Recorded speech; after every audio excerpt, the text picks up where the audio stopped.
I was also playing on Discord yesterday. Yesterday I was playing on the Discord thing that I have made, and I managed to get the music bot working. So I have a way I can look up YouTube videos and play them on an audio channel within Discord. It's really pretty cool how it works. Oh, cool. And I was able to customize my own automatic playlist. But then you can always go in a text channel, search for new music and queue it up. It's pretty cool. So you'd have to try that out sometime. I don't know if it's anytime soon, but it's pretty fun, actually.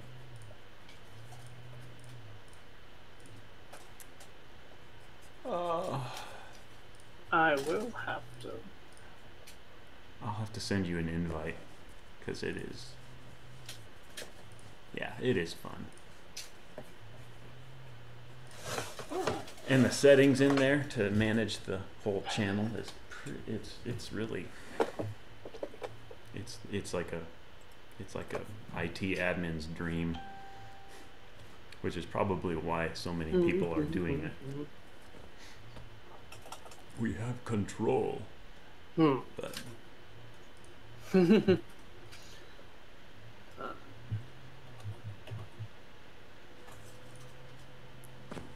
oh, yeah.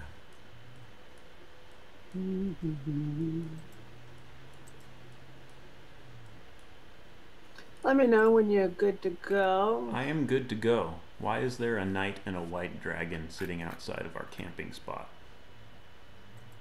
This is my first question of the session. Yes. One moment. I'll be right back. I'm gonna at least do one thing. Alright.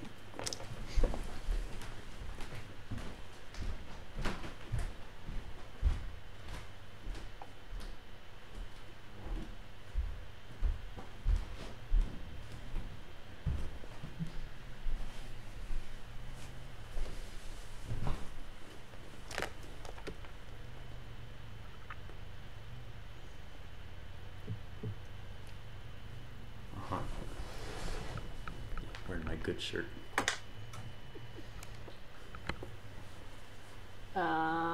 Pirate. Pirate.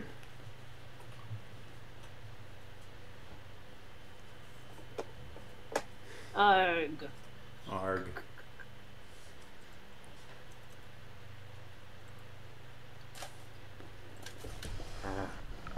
I don't have an eye patch or a gold tooth.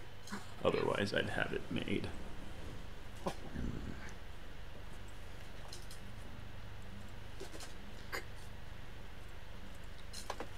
Okay. Let's see. You guys made 3 experience. Well, Bertok, you made 3 experience last session. Okay. Enough of this bandana thing. It's distracting me. Experience. Do I need to add that to my character sheet? Yes. 20, 21, 22 out of 24. Wow. I'm only 2 experience. Oh, wait. That's my health, not my experience. 5 out of 14. Okay.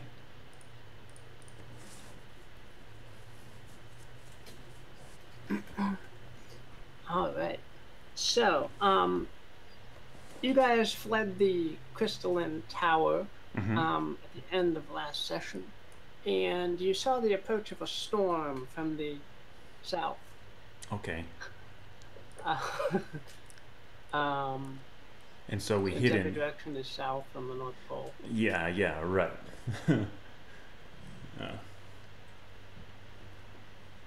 We have camped at magnetic north. Arg.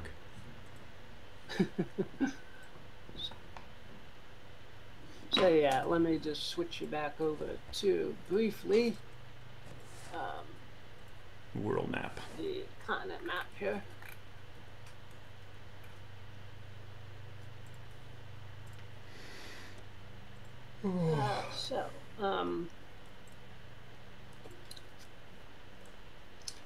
You guys were trying to flee towards the Nautilus, but there was a storm approaching 90 degrees, 90 or 0? Actually, that's 0 degrees. And that looks like 0 degrees to me. Huh? If you think about a polar graph, 0 degrees is always on the right hand horizontal. Oh, really? Okay. Yeah. All right. Oh, a polar graph, right? Okay. Yep. I'm 0 degrees. Yeah. So, you guys decided to hunker back down in the crack where you guys camped out previously. Okay. Which is where we are now. Did we do a keep watch to make sure that we didn't find anything? That's kind of the sticky point. Is that? Yeah. Do make a set watch here. I don't recall. Hang on. My volume for you is very high. I can turn my volume down, but I can turn my volume down. That probably would help too. But better? Yeah, it is. Yeah, it is. Okay.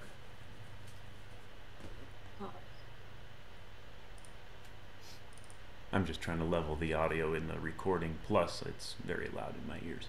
Or was rather. Set watch. Take watch. Is roll plus wisdom. I was taking whatever watch, but if I rolled plus wisdom, I would get an 8. Meaning I get something, but they still have the drop on me. Like I see them coming, but I don't see them coming soon enough to wake everybody and get them prepared before it's upon us.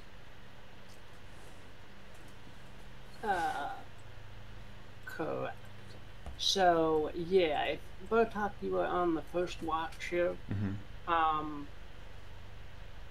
You were going to hear the stomp of boots in the snow, and the commander with the little dragon by his side is going to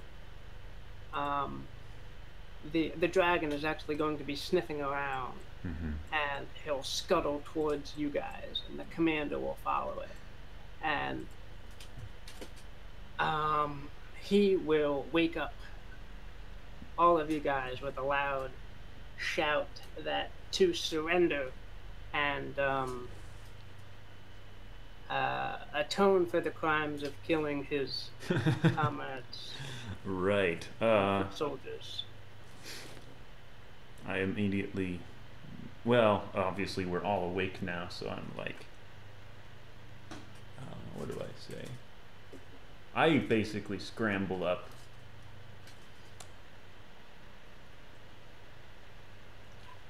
Man, that's the problem, is I kind of jumped the gun and went kind of crazy last time, and didn't think ahead. Kill it all. Never will we surrender. And I yank out my flail from under my rolled up pillow or whatever, which I obviously keep my flail underneath the pillow so that I can quickly get to it. Right? Yeah. Yes, of course. The goblin's gonna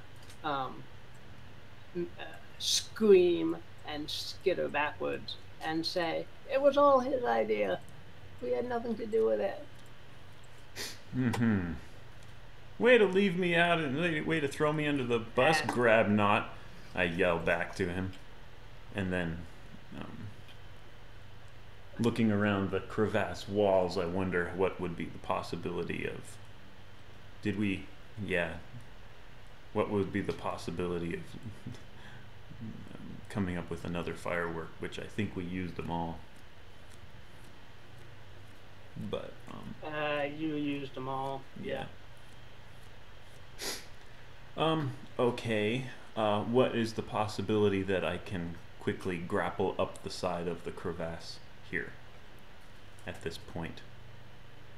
Like, as like use my flail as a chained piton And just clank and then chink, clank, chink, and go up higher and higher.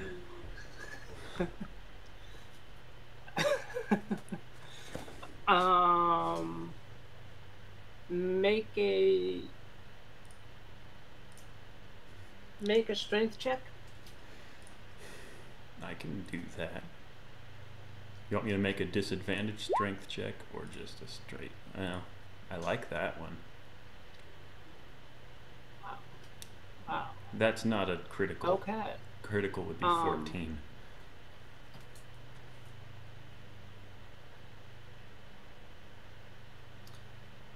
You slam that wall so hard that it starts to shatter. Oh, great. And ice chunks come down and clunk you on the head and start to bury you a little bit. Does it knock me out? Do I need to be stunned now? No. I have my helmet. You just take and I rush back and bump into Grabnot as the whole channel starts filling in with ice. Damn it. Okay.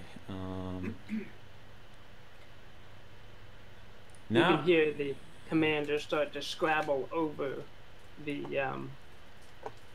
small barricade you've managed to make. Right. Do we have anything that is, do we have anything with us that it could be used as a ranged weapon? Like I'm thinking grenade type thing to lob over the wall, or...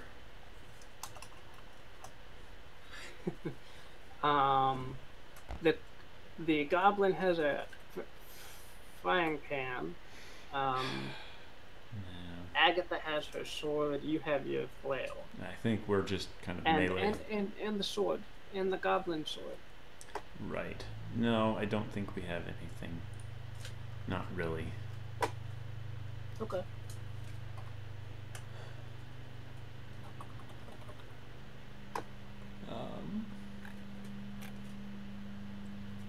I mean, I do like the goblin sword, but it can't be really thrown. Okay.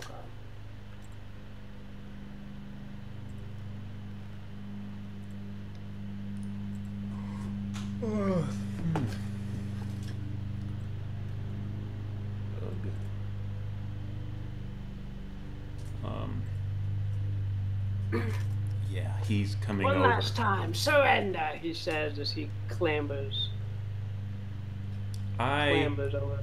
I, in desperation, clamber up the other side of this blockade and try to make a swing at this guy's head as he looks over the top.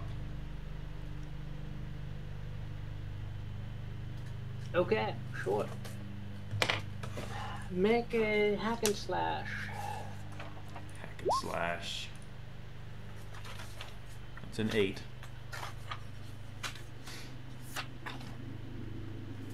An 8, okay. Make you roll for your damage.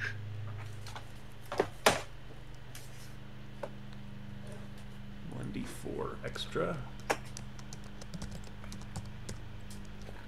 What is my base? 1d10. Oh right, you do have. Plus 1d4. Ugh. That's terrible. Wow. Okay, your flail is going to clang off of his armor and do no damage to him. Ow, okay. Alright. He will yell that he gave you the chance to surrender, and he will draw his sword and take a slash at you, Bertok.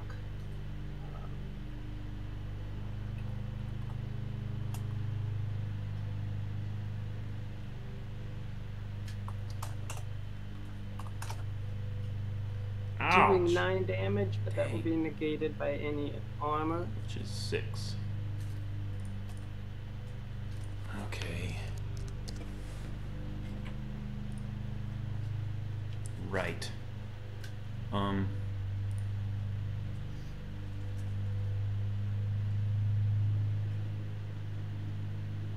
Are we completely surrounded by sheer walls of ice. Is there any chance at all that we can kind of start trying to climb our way out of here? Using spikes or whatever. Oh boy. I'm just trying to escape here. This is my thought, is I need to escape. This is my only... We're hemmed in. Actually, is he filling up the channel? Is there any chance I could scramble past him? Since he's kind of big and armored and burly and awkwardly defended by armor. It's an ironclad knight in an ice tunnel.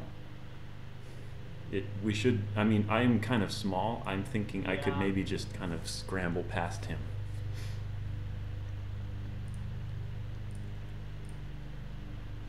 Sure, you can try that. Make a dexterity. Okay. Yeah, I basically, what I do is I grab onto the ice in an attempt to crawl up to the top of the ice pile, and I immediately slip and slide back down and bump into Grabnot. Clunk. Falling in a heap as the night advances closer.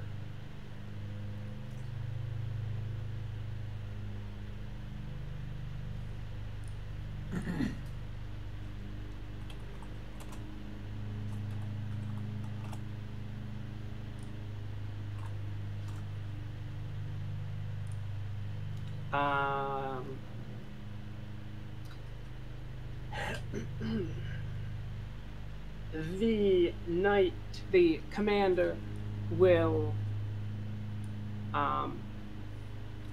advance and stab his sword into your prone form, Bertok.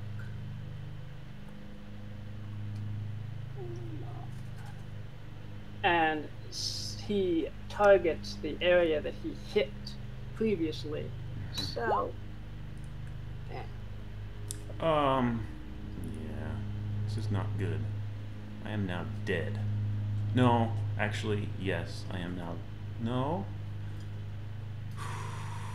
I have three. Armor? I have 3 armor, so I am now down to 1 health.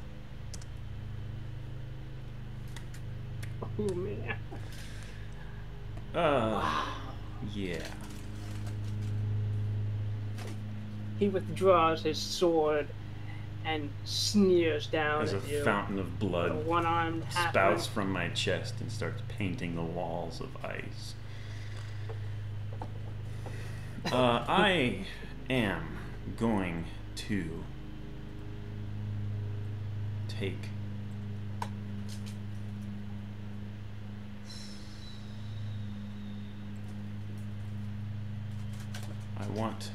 okay, I am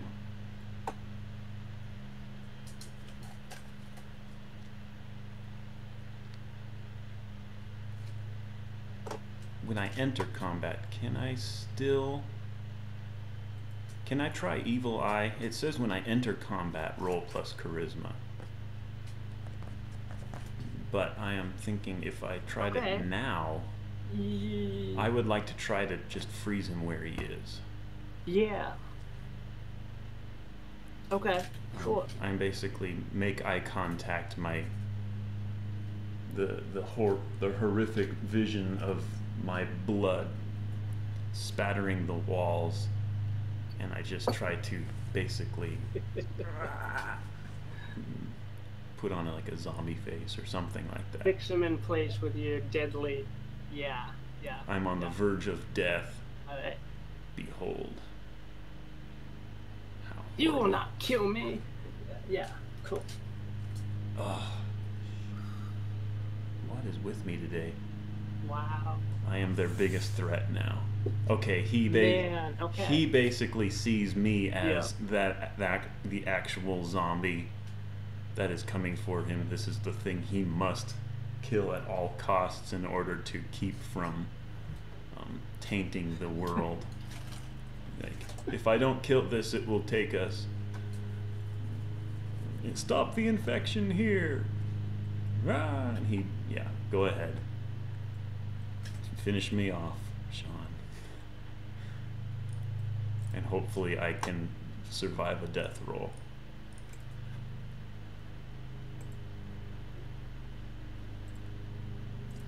There is a whooshing sound as something passes impossibly fast through the air and catches the sword of the knight in its path as it would have killed you, Bertok. Okay. Cool.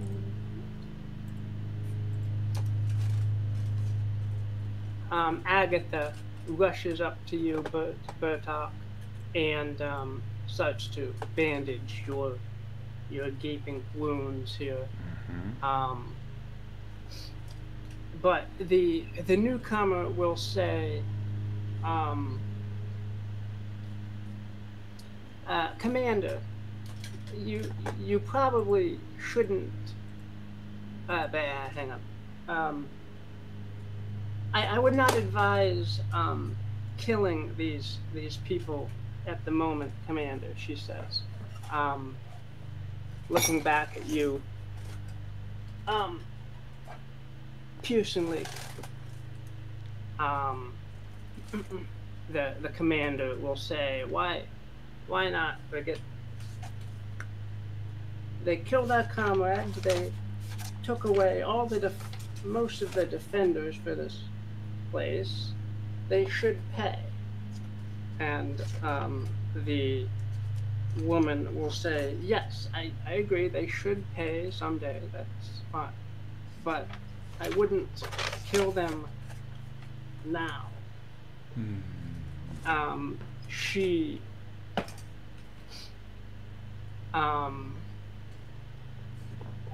because, and she makes another impossibly fast movement and flickers over to you, Bertok,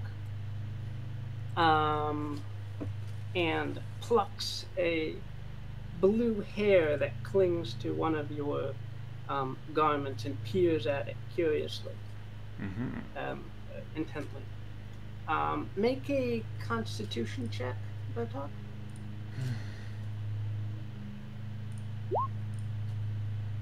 Okay, phew.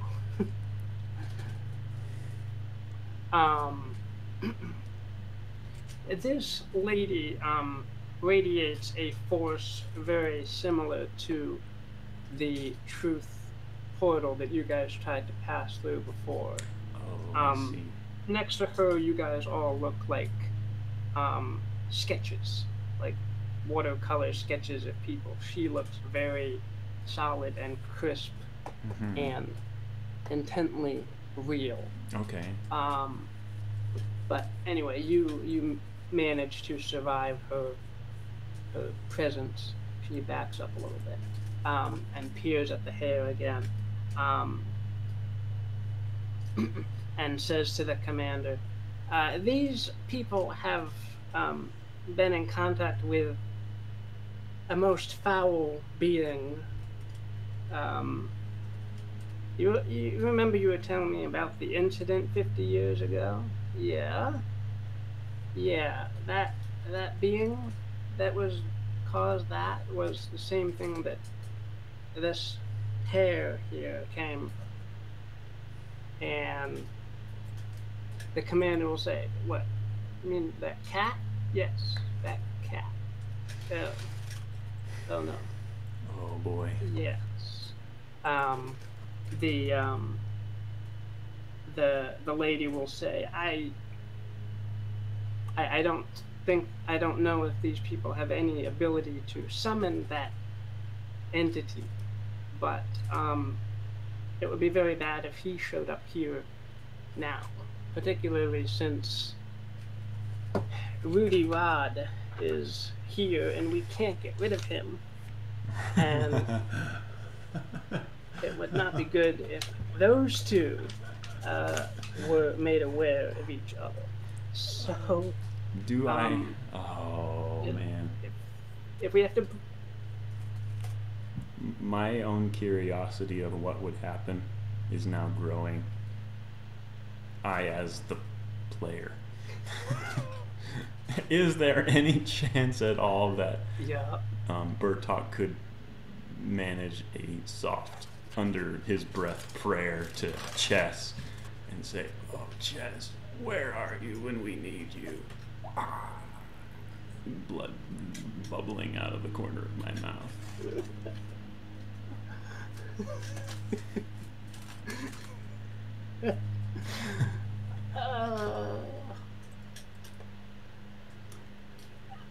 make that. Yeah, your prayer does nothing. Oh, damn. Okay. Okay. You just don't want to go there. That's okay. Not at the moment. No. Okay. Okay. Uh,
There you are. hey, there I am. Yeah. Okay, sorry. What's the last thing I said? Okay. The last thing you said was, "No, not at the moment. The cat is not going to show up at the moment." Okay. Um.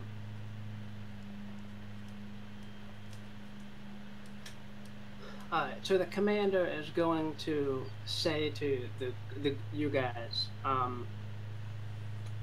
surrender, and once we leave here, we will get you a fair trial back at Leviathan's Point.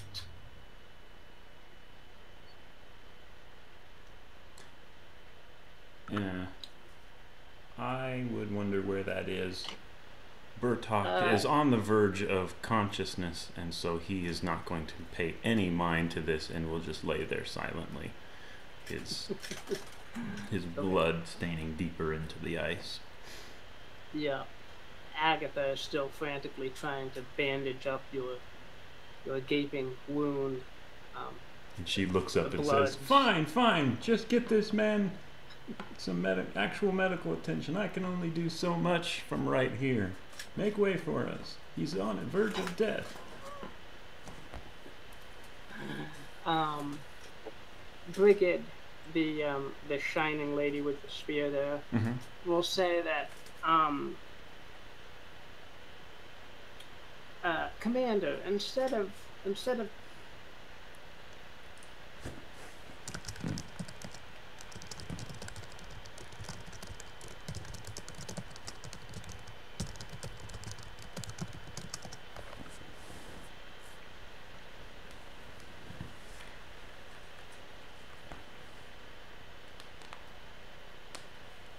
Here we go.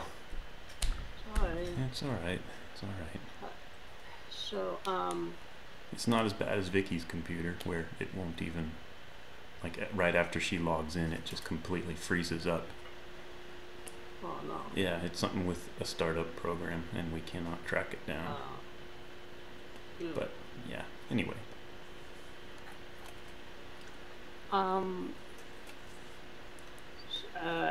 Agatha surrendered.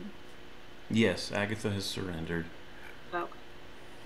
And Brigid here, the Shining Lady, suggests to the commander that would you consider that if they bolster our forces for now, if they help us through this patch where we don't have any other people to help,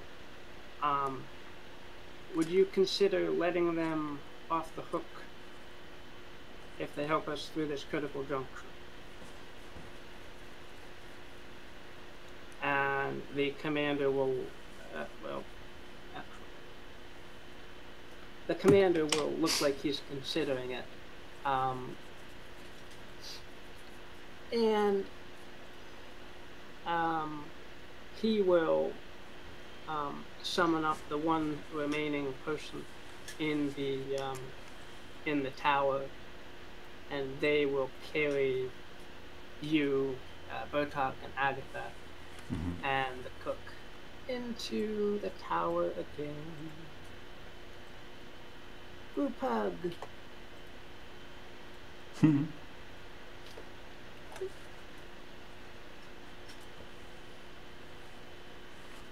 Back into the crystalline tower, up the floors. Yeah.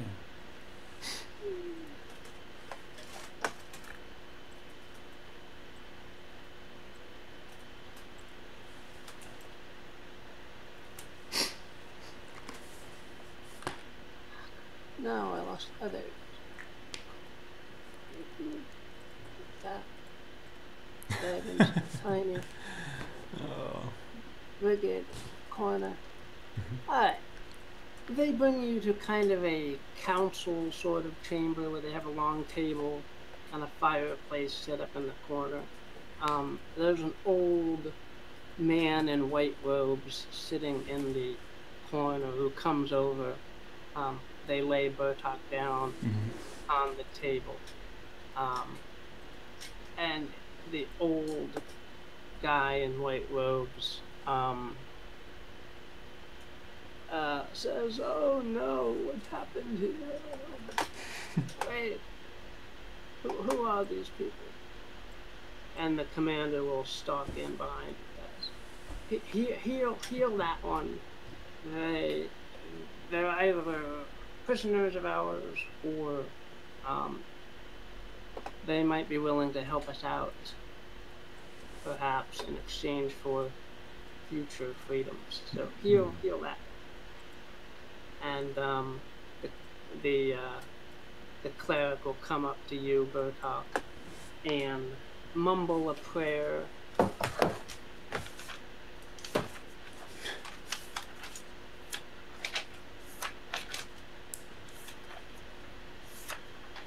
Mumble a prayer, you'll feel warmth and life flow back into your poor shattered form. Oh, I'm just imagining Rudy Rod dancing in like a televangelist and being like, "By the power of Christ, I heal you, brother," and doing his.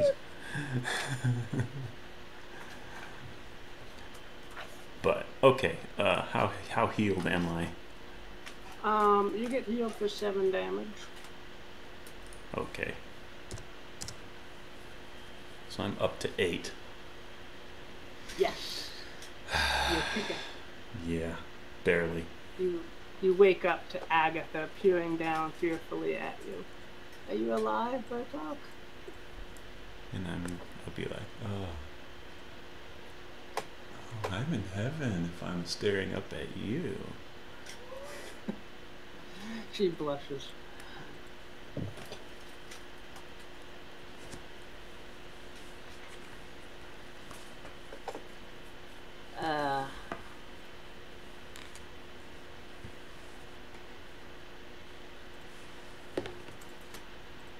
The commander, who announces himself as Evardus, comes up to you, Bertok, now that you are healed, and asks you if, tells you that the forces here have healed you, and asks you whether you are willing to be a prisoner or are willing to help out with the defenses of this place in the interior. I'm still managing to regain my surroundings and my senses. I wiggle my fingers and what sort of defense are we talking about? We, that is the Knights of Order, have been defending this tower and the portal within it, so that our dragon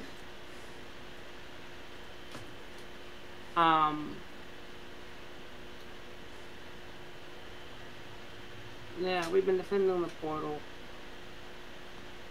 so that our dragon can bask in its energies. And throughout this whole decade-long siege,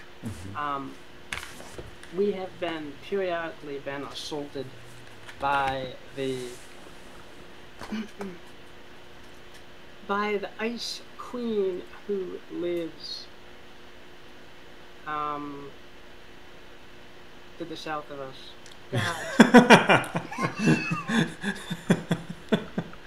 Yes.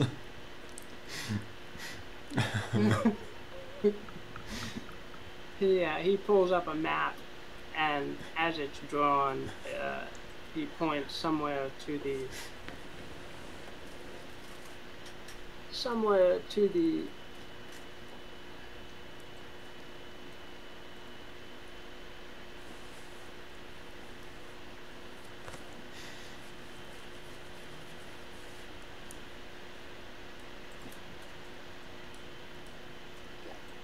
somewhere over that way, he says. Oh, from where the storm's coming from. Yes. Is Bertok able to move at this point? Is he healed enough to where he can sit up? Yes. Kind of. Okay. He will pull himself up and just kind of slowly, weakly stagger over to the table and look down at the map. Oh, we have not yet traveled that way. And we wouldn't have, since this storm seems to be blowing in as well.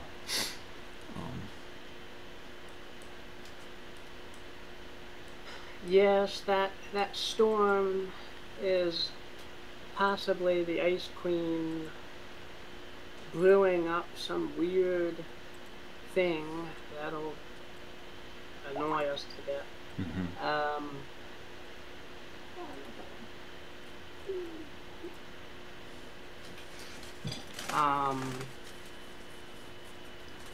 Periodically, she has sent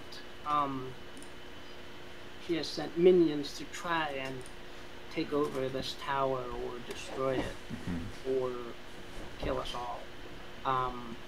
And we have been doing our best to resist that and resist all of the annoying things that have come out of the portal while it's been open, and keep the dragon fed. And this has been a long 10 years. And now we're down to me and the cleric, and I don't know if Lady Brigid will fight over there. So really, it's just me now.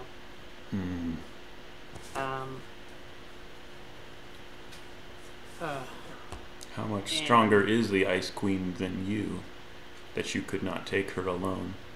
Because you nearly killed me with 2 blows. What makes you think that my assistance would be of any consequence to you? Or of any benefit? Other than bolstering your own numbers. It doesn't seem like we could add much strength to your defense.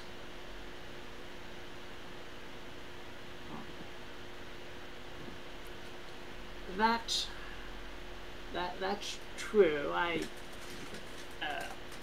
Going toe to toe with me was probably not a good idea on your part. Yes, but you know, Bertok will slump over the table. I feel like such a fool.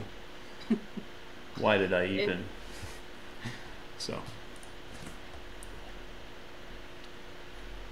Yeah, you're a weird little halfling, aren't you?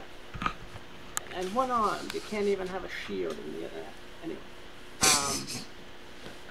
Right, I don't have an arm. That's right. Oh man.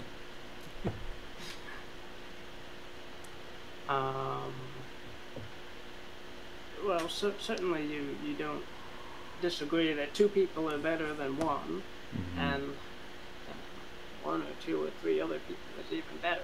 So we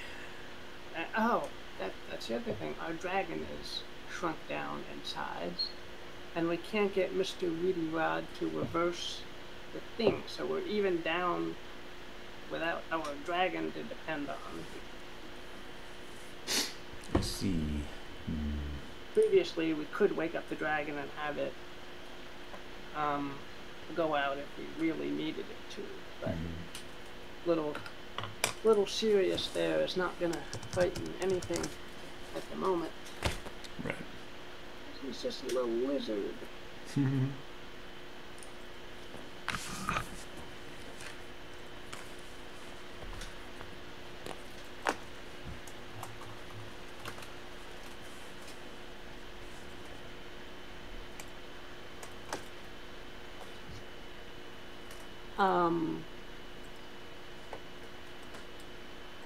And Sirius, before he got turned into a lizard and apparently is unable to speak, was saying that his meditations, he feels like his meditations are about to bear fruit. I think all of this 10 years is finally about to end. So, you know, we really only do have to hold out probably a few more days. This one assault probably will be the last gasp, and then we can finally get out of this frigid wasteland and back to civilization and ale and wine and all the other comforts that we've been lacking for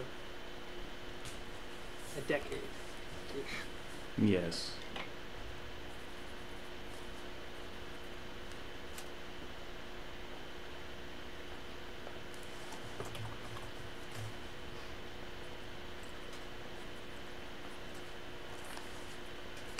I'm sorry.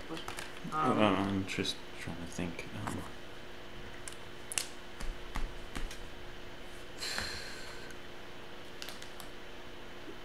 Well, to be a prisoner or to assist you, I would rather assist you. Because being a prisoner is not my ideal state of being. I'm just not sure how we can assist you. That's the problem. Yep. So.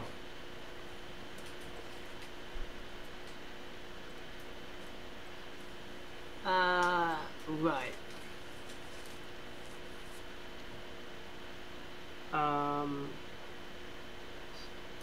We there's two things that well, there's actually one thing that I myself can't do, and that's be in two places at once. The we do need someone to watch the port, make sure nothing comes through other than Ruby Rod, but he seems to be fairly not threatening at the moment. I see. I'm plenty threatening, he says. Yeah. I am the entertainer extraordinaire.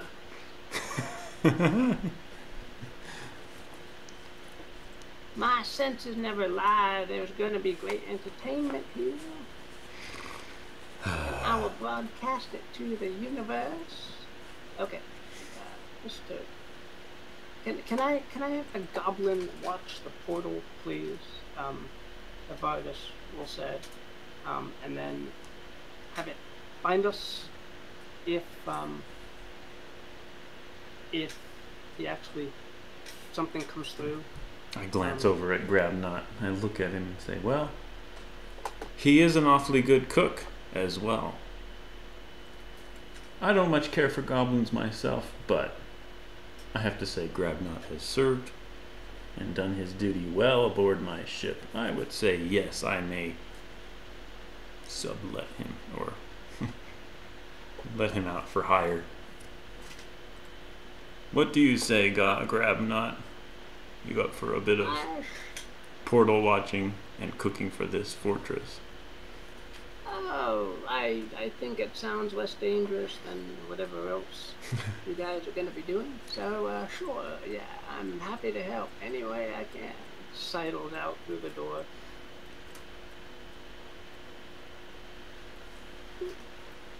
Ah!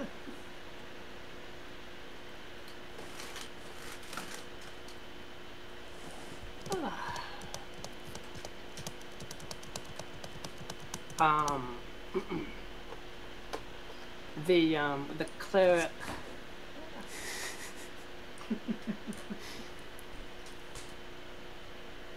What you doing? I'm doing nothing. I'm just wandering around. But Oh. I'm not actually wandering around. I'm just making you freak out.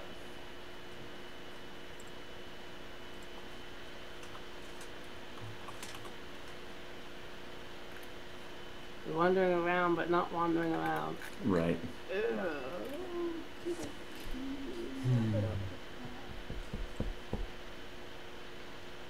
Is there anything else you require? We've given you our cook. Can he be expected to be compensated for his efforts? Or is this our payment? Is this our payment to you for attacking your fortress? Of which Yeah, I'm extremely embarrassed. I can't believe that I just went off like that. Yeah. No, this will just be your penance for attacking this most holy enterprise and disrupting nearly 10 years of effort and toil and blood and etc. Okay. The cleric here will say that he's going to keep watch, and he'll spiral up the staircase here. Okay. Go out.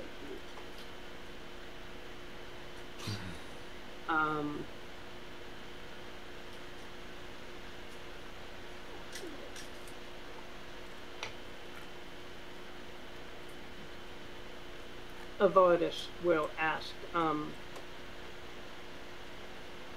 Brigid if she's fairly confident these new people they've teamed up with will be trustworthy, and she will glance over piercingly at you, Bertok. Make a Constitution check, Bertok. 1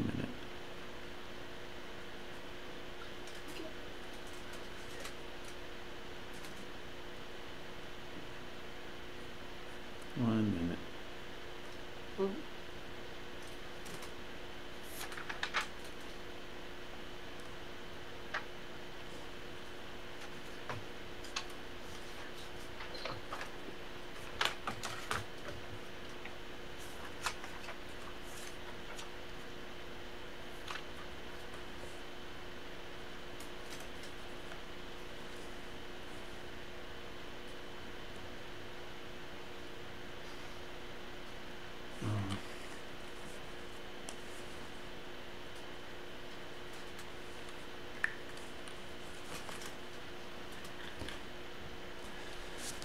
Constitution check, sorry. I'm just distracted. Charisma. Oh, charisma. Sorry. Let me try that again. 8. Alright. Yeah. She's going to look in deep into your eyes, Bertok. And she will say, he seems to be fairly, trustworthy, yes. And Evardus will give a slow nod and say, okay. Bertok, Agatha, we will trust you to help us in exchange for your freedom. Mm-hmm.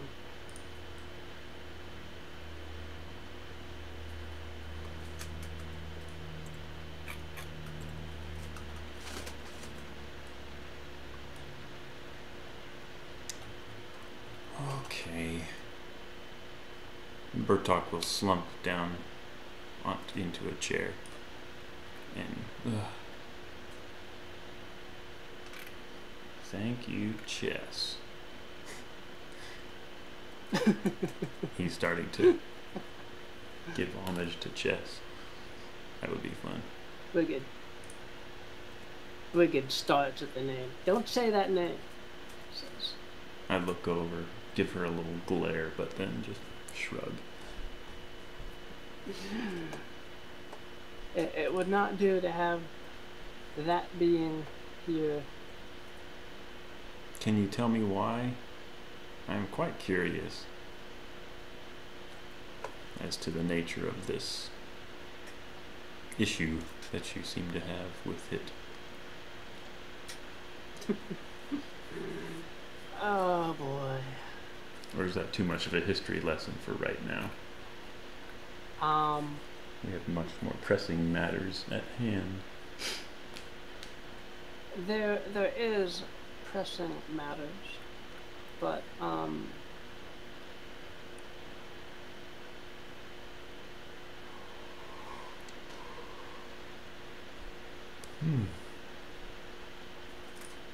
yeah, chess is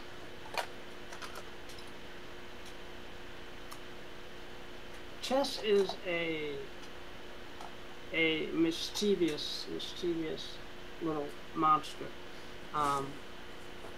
He's thousands and thousands of years old, far even older than us. And she points to herself. My eyebrows go up, and I wonder, how old are they? But he doesn't ask this aloud. You do notice, though, that her armor and her clothes and weapons are very, very old-fashioned. They look like they are at least like 2,000 or 3,000 years out of their time compared to what you know of current weaponry and so forth.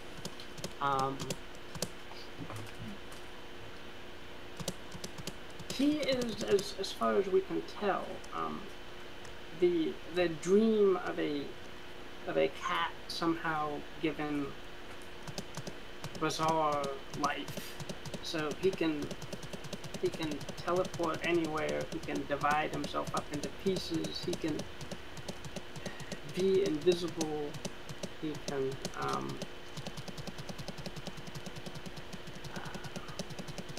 He can disappear parts of his body. He's just a crazy, demented little thing, and he always seems to appear like just when you want that plan to go just right. And we've had run-in with him in the past. The Knights of Order had a run-in with him 50 years ago that was absolutely devastating. I see. And Mr. Rudy Rod hates him. So it would not do for those two to meet up. No. I heard my name being pronounced. I look over and say, yes, she was just telling me about Chess the cat. And I just mentioned this offhandedly, wondering how much of a reaction I'll get from him. What? Where is he? Nowhere, I'm just saying we were talking about him. I was wondering why he is such a disliked name around here.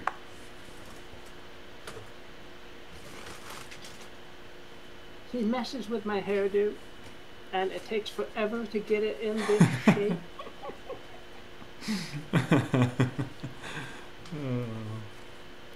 And he's always interrupting my awesome performances. And he is just a nasty little cat that nobody ever wants to meet. Ever.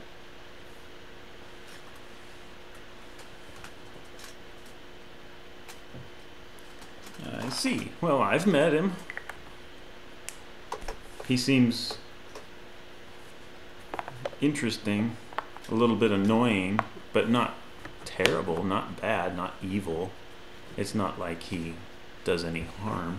He just shows up and laughs at you when you screw something up. That sort of thing.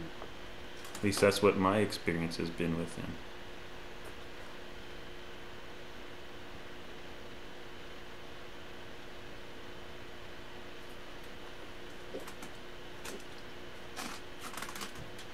Well, perhaps he can be nice on occasion, but he is just very, very chaotic and always doing stuff that interferes with plans, and I just do not like that kid. Oh. Is there any type of animal you do like?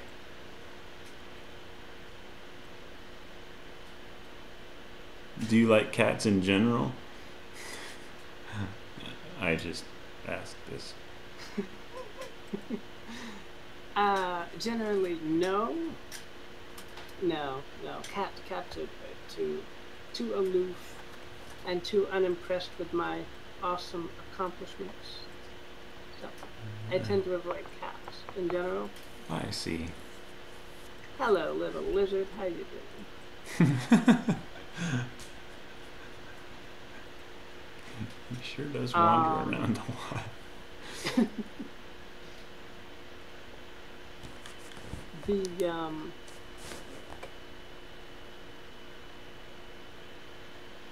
The cleric will come wandering. Actually, he will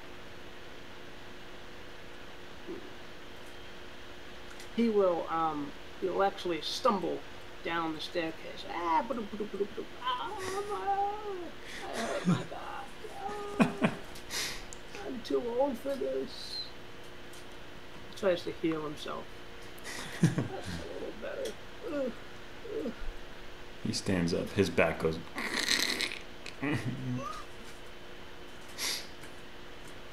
Oh, great goddess, please heal me.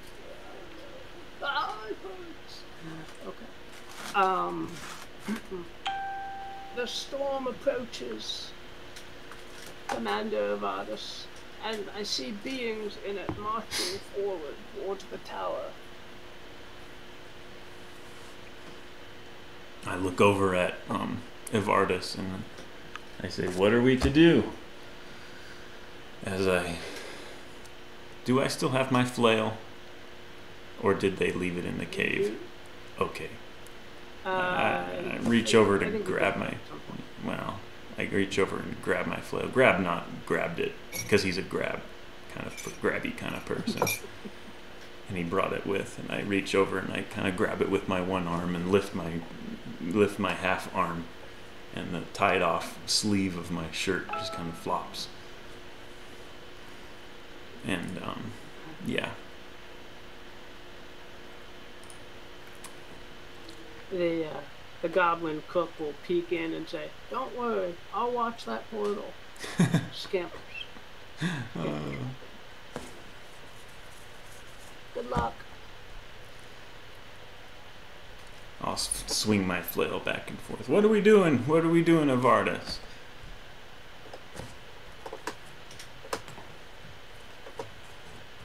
Evardus points to the staircase that the cleric came down. To the top of the tower! Bertok does this whole thing and circles up. Actually, he's supposed to go the other way. Dun, dun, dun, dun, dun. Yay! Oh, cool. We have ice dragon eggs. Those are just ice balls. Oh, I thought they were dinosaur eggs. Officially they're like ice planets, but I couldn't find a good ice. That's cool. Chunk of ice. Okay, okay.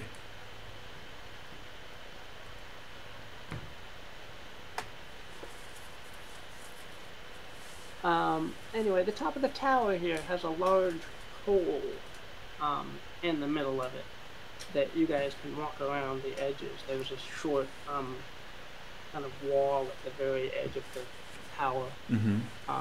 Is the hole so the staircase? No, the staircases are like to the left. I didn't put the stairs in. Oh, okay. But this hole actually leads down to where the room where the portal is. So it's a big open column right through the tower to that. I see. So if you look down there, you can see the goblin looking up curiously. Mm-hmm. There's also Rudy Rod kind of running around that room. Yeah. Well, what? At the top of the tower here, there is a catapult with a whole bunch of icy chunks to load it with. Yeah. There is banners of the Knights of Order here. Mm-hmm. And there's you guys, there's the commander, there's the cleric, and Lady Bigot. Yeah. There's Lady Bigot. And Lady Bigot. And the storm swoops over. There's lashing wind and rain, ice fragments, and peering over the side towards where the storm is coming. You can see that there's several beings marching towards the tower here. Yeah, I see that. I do see that.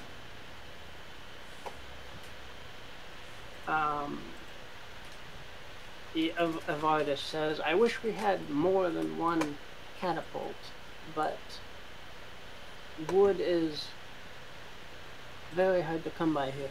I understand. And we had two at one point, but it got smashed by one of the boulders these things threw at one point, and we had to use it for firewood. So we do have one left." Mm-hmm.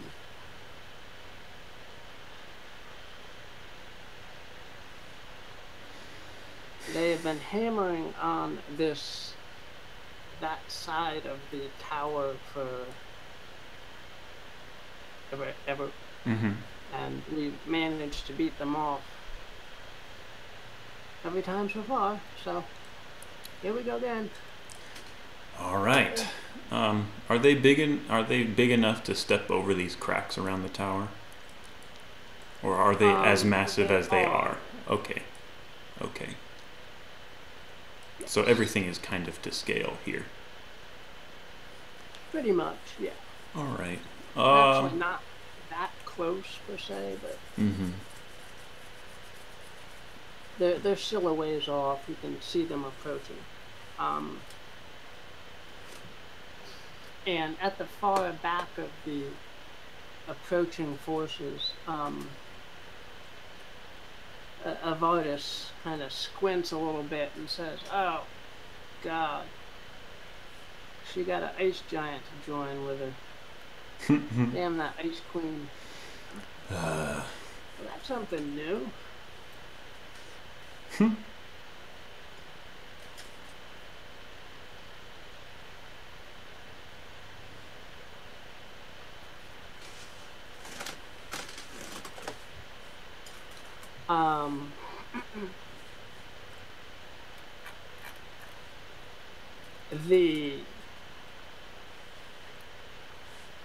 The ice creatures will slowly come into range of their abilities and start ripping up chunks of ice and hurling them at the tower.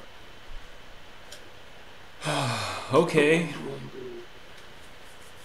And Bertok, seeing the, will yell, "Man that catapult!" and he'll run over and try to heave one of these rocks out of the pile and stumble with it over to the catapult, which is way too heavy for him. He's not going to even require a strength check to fail that. But he's a go-getter, so he's going to try.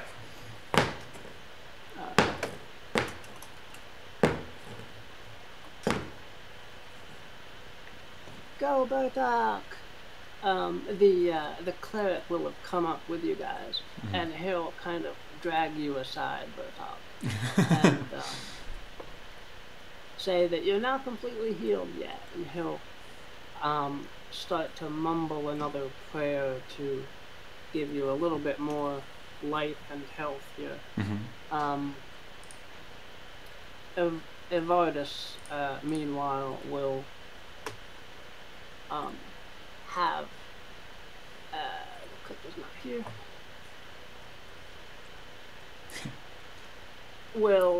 He and Agatha will start to crank the catapult back into its firing position, while Bertok, you start to heal yourself. Sure.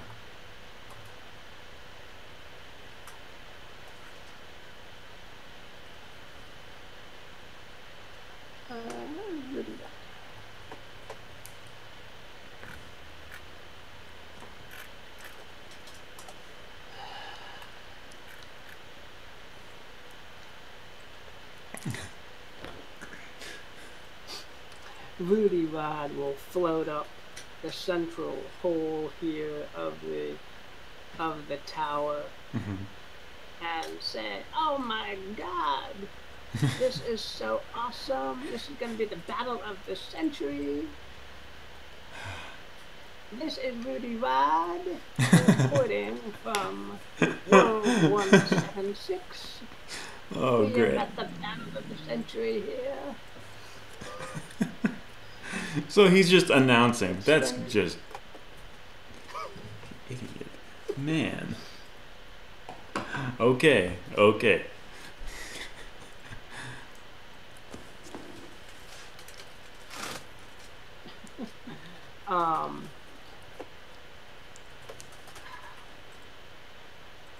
The cleric will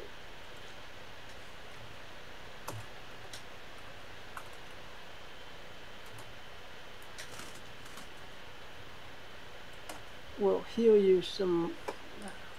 We'll heal you some more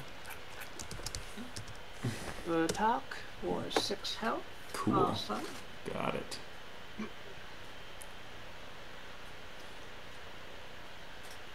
They will. Agatha and Evardus will get the catapult all cranked back, and then he'll shout over you, Bertok, bring one of those ice chunks over here and fire it. He sheaths his flail and with one hand picks up one of these rocks and then stumbles with it over and tries to lift it into the catapult arm. Alright, make a strength check. Yeah. Wow, okay, yeah, you managed to do it. Yep. So hard that the catapult breaks. No. Let's not do that. It's the last thing we need right now.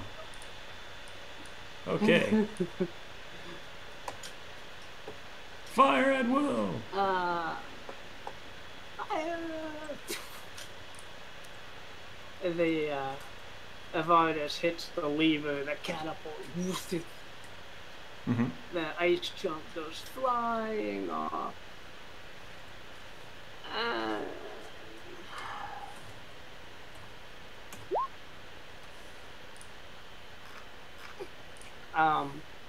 Bounces off the head of one of these ice elementals. It just I don't.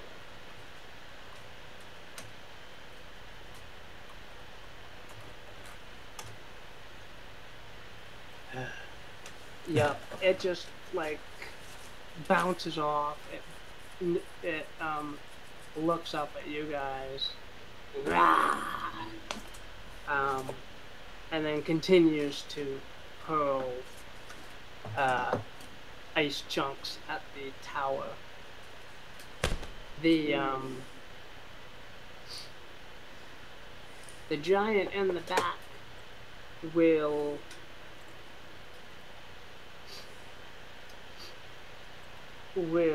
pick up an ice chunk and very carefully look up at the tower and give it a precise hurl.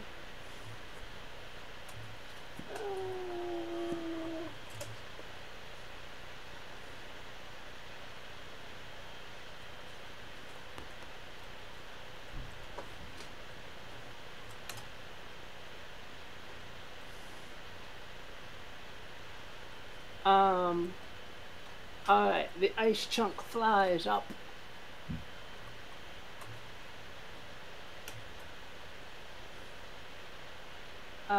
Clunking the poor cleric over here. The ice chunk shatters over his poor noggin, and he gets knocked prone. There's a little blood leaking from his scalp. Agatha shrieks and runs over, starts tending to him. Says, wake up, heal yourself.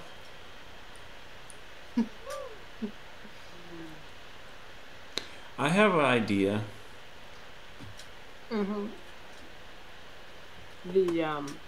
ice elementals start to march forward a little more.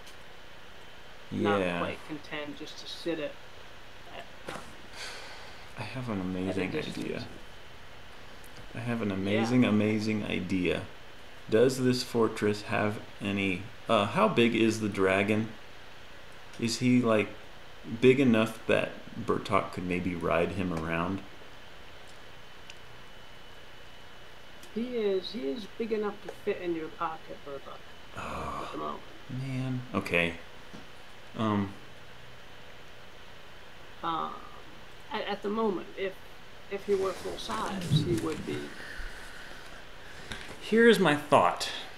We're on an ice island.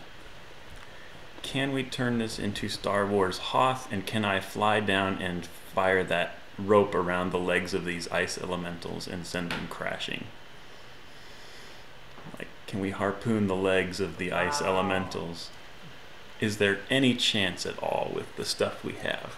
Or maybe the stuff that is being kept down inside the fortress? I asked this of whatever, this guy, the knight guy.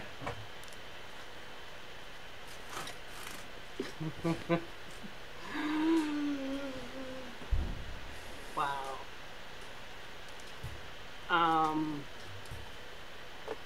Wow, yeah, we do have some spears left over. We got, he reaches over, he comes over here, rips the banner off the spear. So we got at least 2 spears here. Yeah. We got 2 spears. I like your thinking, Bertok. I'll see if I can. If we tie, some other spears. well, 2 should do fine. If we grab this rope, we tie one spear to one end and the other spear to the other end, we should be able to like anchor one into the ground or into the side of the fortress and then run around and tangle the other and then anchor that, and then they'll be immobilized, right? Bertok hefts one of the spears in his one hand and tries to test its weight and then puts it back down. Alright, wow. Well, the rope here is long enough to go all the way down to the ground from the top of the tower. Mm-hmm.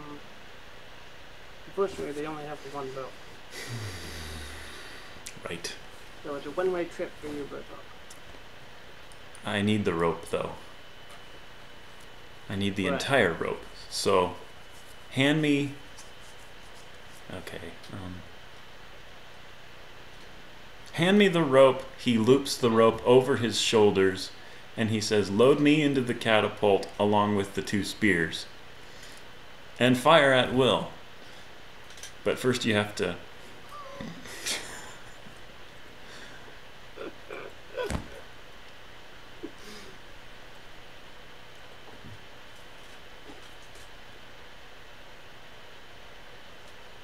Or if you like, fire me first and then the spears afterward, and I will dodge.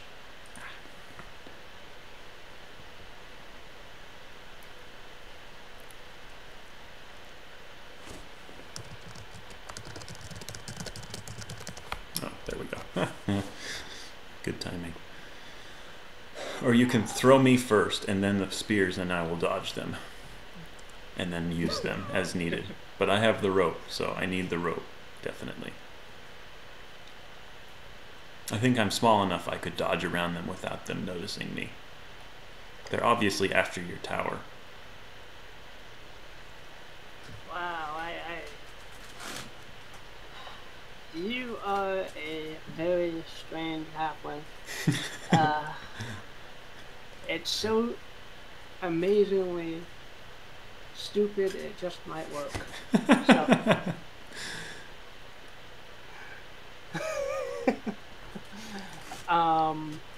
Oh my god, oh my god, oh my god. They're gonna launch you, it'll happen. Oh my god. This is incredible, ladies and gentlemen. The dragon will.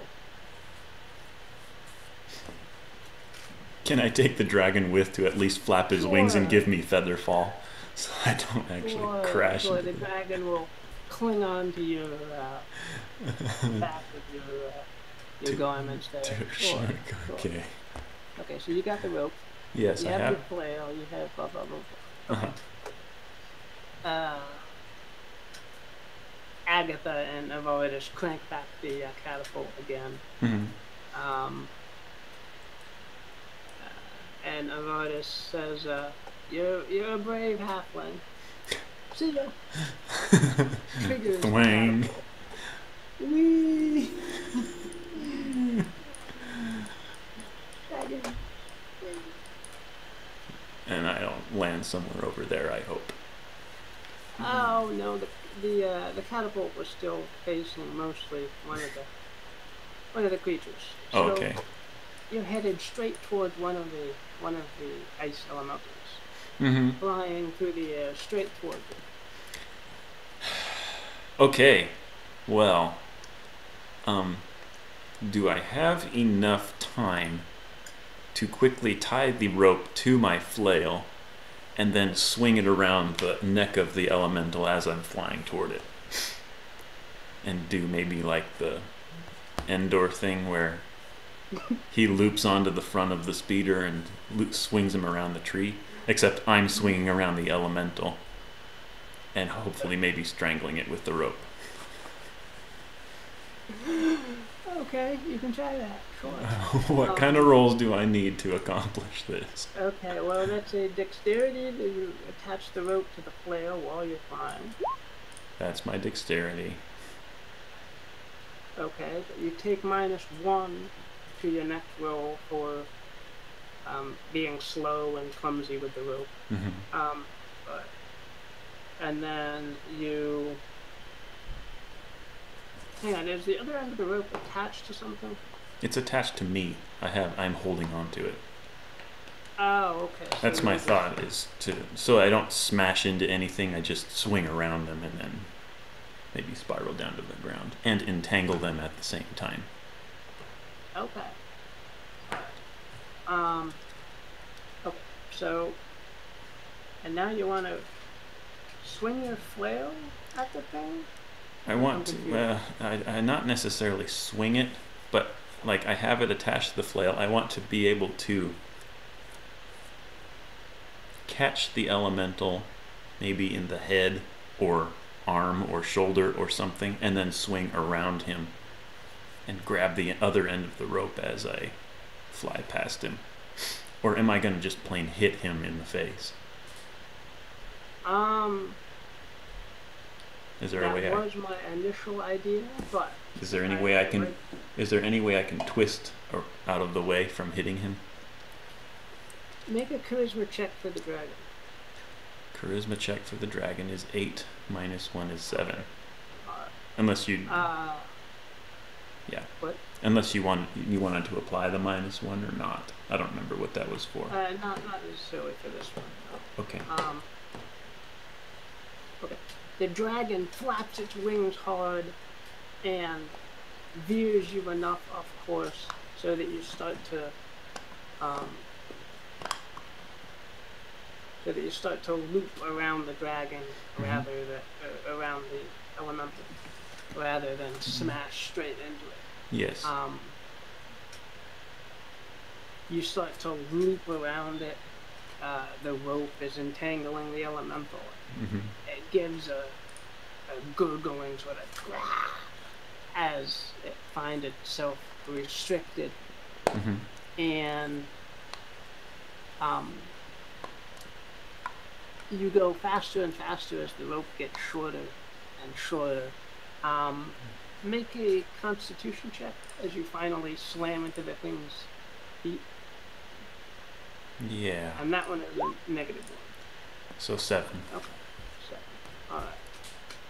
Alright, so you're stunned. Take -1 to whatever your next roll is. But you survive without damage. Okay. The elemental starts to teeter and totter and finally fall over. Yeah, and I need to defy danger to get out of the way, right? Or do I? Or am I on its back? Or whatever. You're kind of here, and the elemental's falling that way. So okay. You're out of the danger zone. Yep. So it's back. Cool. One elemental sort of incapacitated. Yay! Incapacitated. Incapacitated. Okay.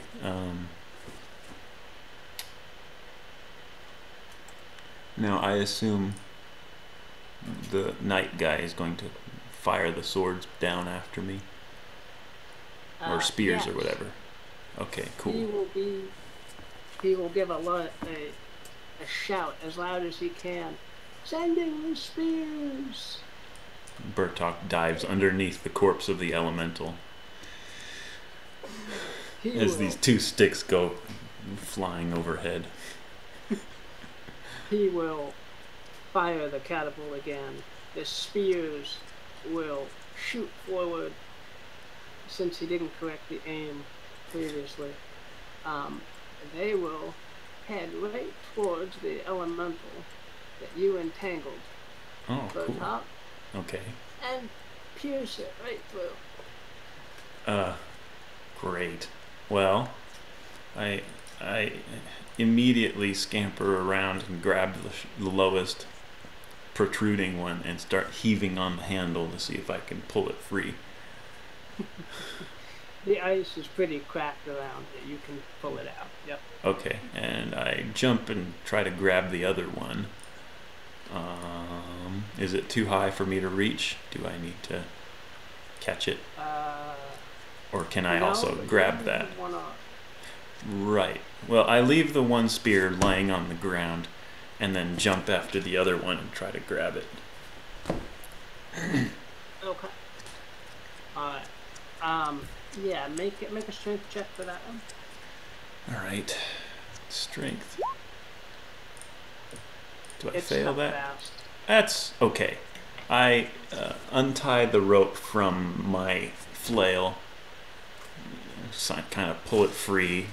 It takes a couple minutes to struggle with it, but I hopefully managed to untie it, and then immediately start to like make a noose out of it and try to loop it over the handle of the stuck spear. Okay. Basically, I am making a tripwire, and I'm leaving the corpse of the first elemental as the anchor point of the one end. Okay. That makes sense.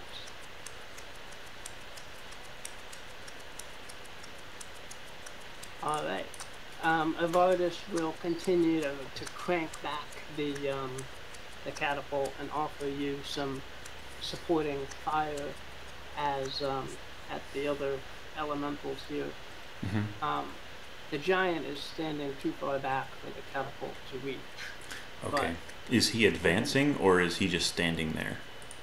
He is standing far back and he seems to be sort of directing what the other elementals do. Okay.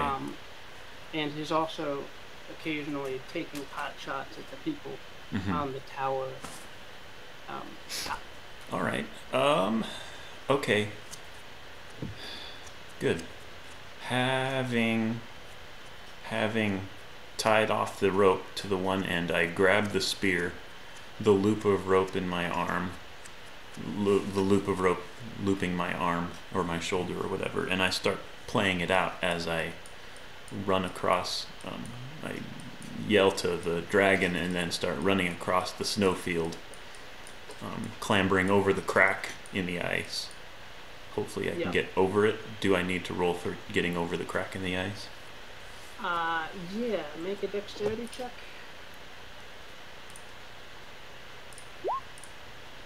Alright, you manage. I manage, but just barely manage, and my foot slips on the opposite edge, and I almost fall on my face. Now my face is just painted with white as I scramble up, and then Agatha shouts down, "Be careful, Bertok!" "Shut up! Don't tell him I'm here!" I yell back up as I keep running, and then I dodge, and at the same time, it's basically like running with scissors as I try to tie the other end of the rope to the spear that's tucked under my arm like this and poking out like this, and the head of the spear is like dragging on the ground behind me, and I'm just like tie as I hold the spear under the stump of my missing arm. Alright. I can do this in person. Run. So that's what's going on. Any other rolling I need to do with all the disabilities that I currently have? I'm stunned from whatever, and I'm missing an arm. Just a -1 to whatever your next roll is. Yeah. Well, actually, I checked. I have stunned is -1 to intelligence, according to the character sheet. I didn't mean that one. I meant -1 to your next roll. So. Okay. So maybe shaky. I don't know. No, I can take -1 forward. That's fine. I would really like to rework this character sheet to be a bit more intuitive and a bit more automatic. But anyway, yeah.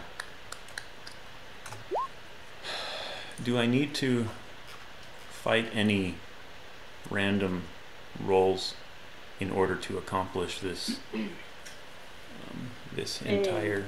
A sudden blast of wind and ice from the storm up above will send pelting bits of ice down on everybody. And despite all of you having very good warm weather gear, it does 3 damage to everybody. Negated by armor or not? I guess it would be, yeah. Negated by armor. Then I have 0. And I take 0 damage. Okay. You can hear Agatha scream faintly as the ice cuts her face. Keep loading! Yes, sir! Okay. The ice will also be coating the elementals in a new layer of ice. That's not good. Why are we firing ice at ice elementals? It seems like this would be completely pointless. We should be firing flaming oil barrels or something like that. Of course. We had flaming oil barrels until someone detonated all of them. I slump. Deep sigh. And then with a final plunge across the snowfield, I stab the other spear into the ground as hard as I can to bury it as deep as possible and make the tripwire as less noticeable as possible in order to trip this middle elemental as he moves forward. Okay. Bump. Fling.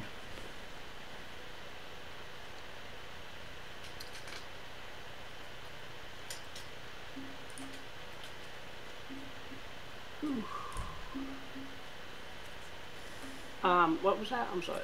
I am plunging the spear into the snow as hard as I can to anchor the other end as it tightens out.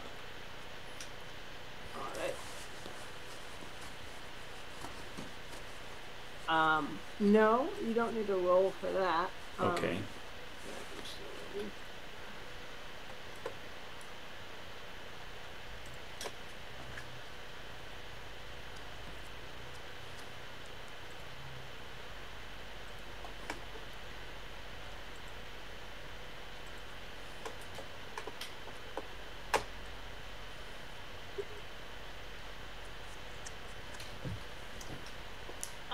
Okay, this elemental being fairly dim-witted, the giant will sort of peer at what you're doing, Bertok, and realize what you're trying to do. Yes. And he will lob a fast chunk of ice straight at your face. Do I have a chance to dodge it? You do. Would like to try to dodge it. Okay. Defy with dexterity. I completely fail. I look up just in time to see a huge chunk of ice smash into my face. You take 6 damage from that chunk of ice to the face. Ouch. Okay. Actually, yeah. Does my armor count on this? Yes, it does. Yay, good.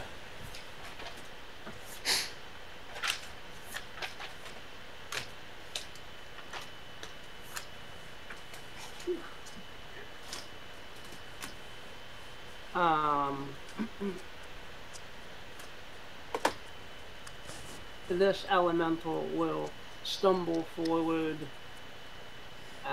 quite blindly, not noticing the tripwire, and trip over it, and get tangled up in the rope. Yeah. And it will be prone. Okay. Prone and tangled up in the rope. Yes. I'm trying to think. I have another cool idea, but I'm not sure if I can pull it off.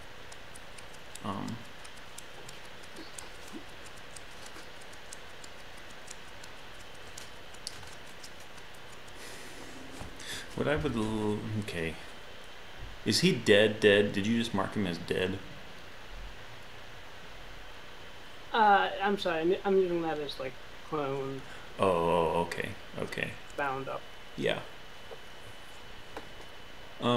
I will pick up my flail, leaving the spear down in the snow, and I will push myself to my feet and stumble across the snow and duck under this elemental and try to take a swing at its leg as it perches at the edge of this crevasse. My intention being to throw it off balance so that it lands and slides down in. Okay. Wow. Alright, as you approach, it's... Do you hear ring there? I do not. As you approach, it's going to take a swing at you, Bertok. By danger with dexterity to try and get at Yes. Yes. Okay, good. It brushes over the top of your helmet, but does not connect with you. Okay. Alright. I make a strength. Yeah. Alright. About time I had a good roll. 1d10 plus 4.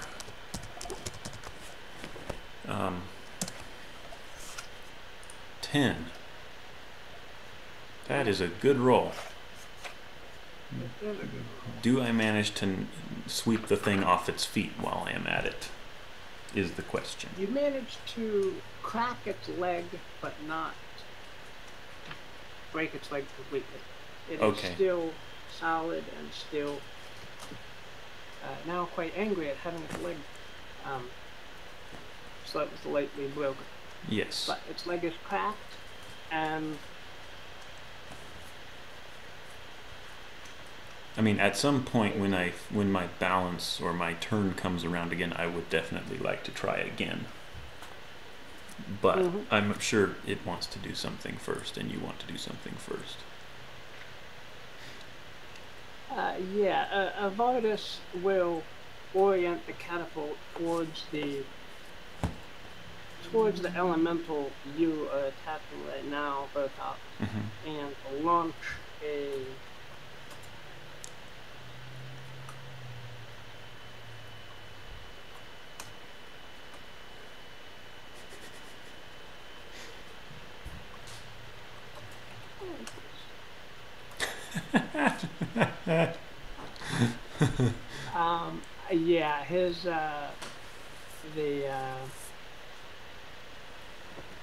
it's going to be arcing so much that by the time it gets to that that elemental, doing no damage at all. So, yeah. Okay. It lands in the snow and just rolls a little ways, bumping up against the broken toe of the elemental. Bump. Oh. Bump. My God, that little halfling took down 2 of them elementals all by himself. And he's already going after the 3rd. Oh my God, this is the game of the century, folks. You don't want to miss this. For those of you just joining us,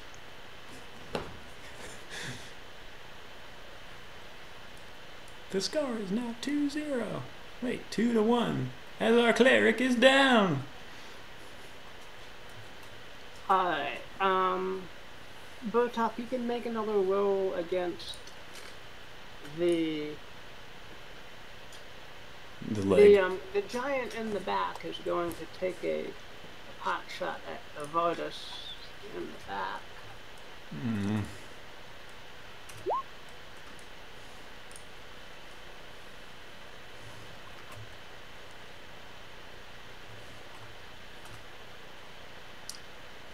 Wow, you seem to be knocking him backwards and off the catapult momentarily. Okay. Disorder. Okay. Okay, so Bertok. Yeah, I'm gonna one more hit against him, and since it's the same target, I get to add another D4. Damn. Take that, leg. I scream as my hope flail hopefully just cleaves right through it and sends pieces of ice. Wait. That was the damage. We need hack and stuff. Oh. Yeah.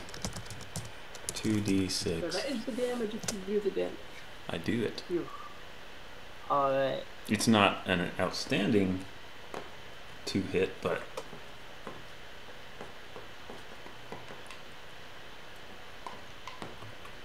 yeah, thanks for reminding me to aim first. Yeah. The elemental will reach down Bertok and grip you in its hands. It will crush into your armor, smush your body. Ow. Doing 10 damage. So that's 7. I am way down again. Wow. All right. And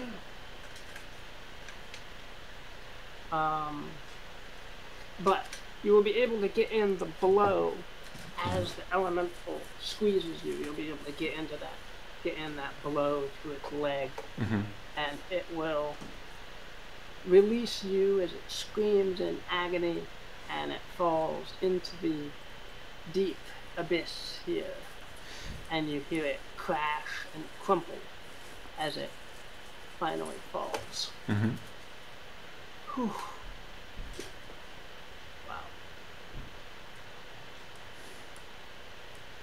Wow. Can Evardus lob a couple more boulders over to just smash these other 2 up? Well, the one at the top is pretty much done in by the spears. Okay. The one in the middle is still alive, but stupidly still stuck in the ropes. Yeah, we still have to take out the giant, but Bertok at this point, I will say, has a couple cracked ribs, and he lands on the snow, gasping. Definitely. Yep. Man, I'd even give him a punctured lung from that.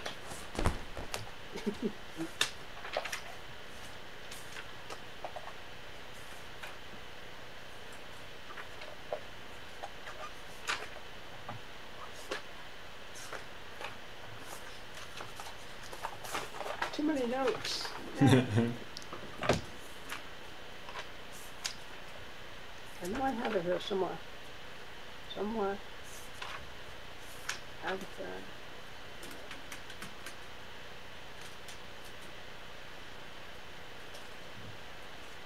Uh,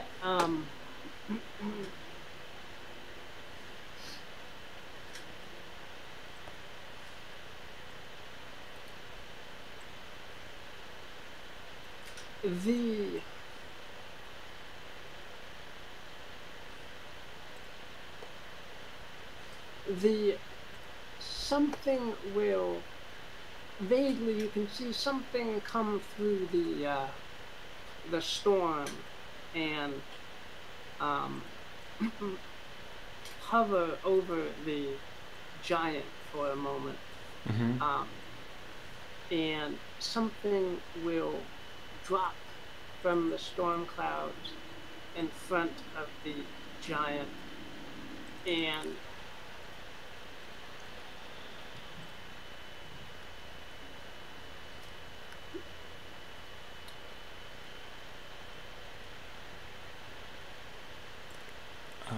three icy spears have dropped in front of the giant. And Rudy Rod, back in the corner, has been narrating all of this.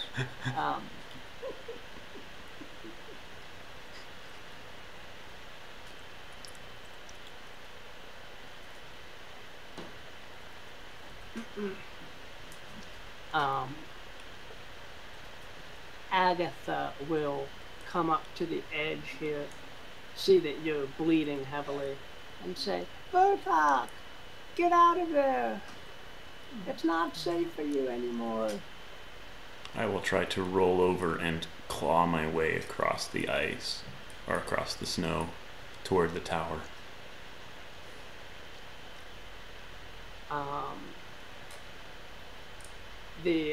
The giant will pick up one of the spears and hurl it at Agatha as she leans over, talking to you, Bertok.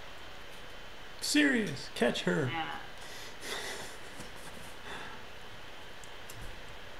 Huh? Sirius, catch her.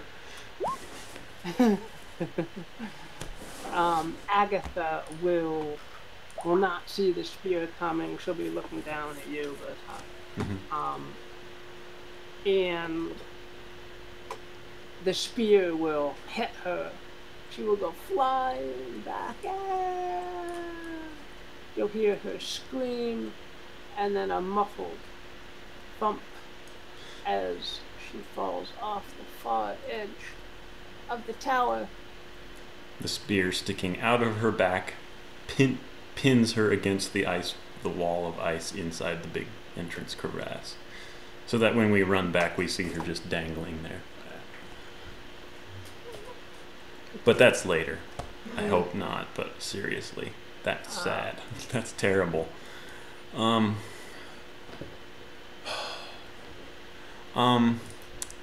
am contemplating another cool thing.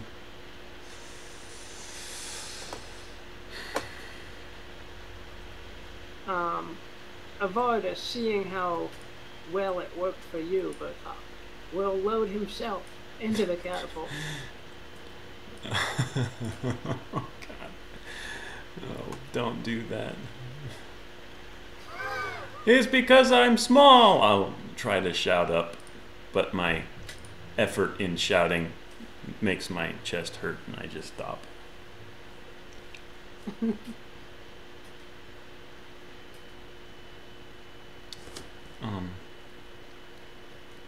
Actually, no. He does hear you and say, okay.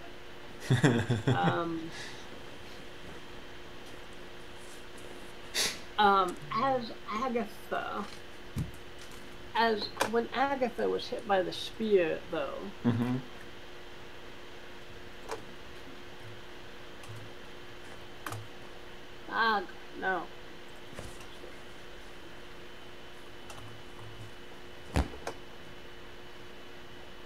Oh, I don't remember.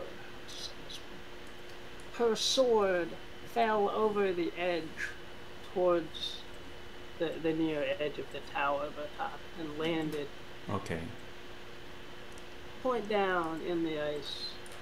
I crawl face down, just one arm clawing at the ice as I try to inch forward toward the sword. And I reach forward and touch the flat of the blade. Hoping beyond hope that magic happens and I'm able to do something astounding.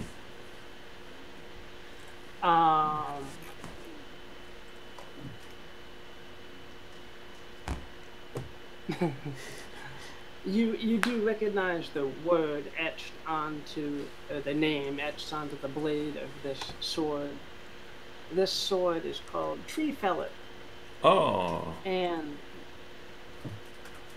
you recall that Agatha has inherited this sword from her grandfather.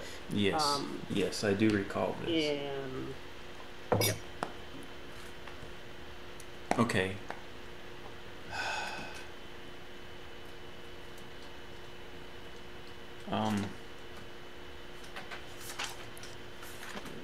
Oh my God, that lady went just falling off the edge of the tower. I hope she's okay. Are you alive down there? Oh, she got a spear stuck in her. This is not looking good, people. We'll panic. It's time to panic. Everybody panic. I'm just trying to think. I have another really cool idea, but the feasibility of it is not great. Did we tell Boffin how long the away mission is going to last? At the time, you had no way of knowing how long the away mission would be. Okay. So, no. Okay, so he's just hanging out. Okay, because my thought was, what is the chance he could just sort of like drop in from the storm right in front of the giant and give it a face full of ballista? That would be awesome. But it would be awesome, but it's not. There's no way to communicate with him. Yes, it's not a good storyline. Yeah. Okay. I will try to haul myself up. My ribs hurting terribly as I basically claw up toward the hilt of the sword, grab the pommel and kind of haul myself up to a standing position. I'm not sure if I can pull this thing back out of the snow in my current condition, but I managed to stand up, I think. Yeah. Okay. I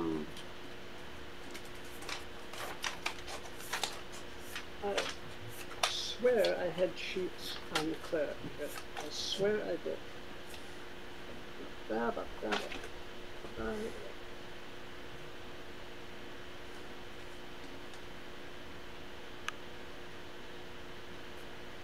Alright,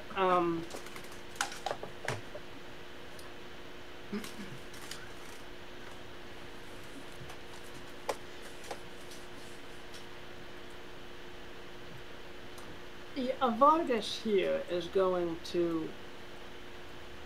actually going to launch himself in the catapult, pull the trigger. I told you no! If a halfling can do it, a commander can. But he's so heavy. His sword out in front of him. But he's so heavy that he just kind of flops over the edge.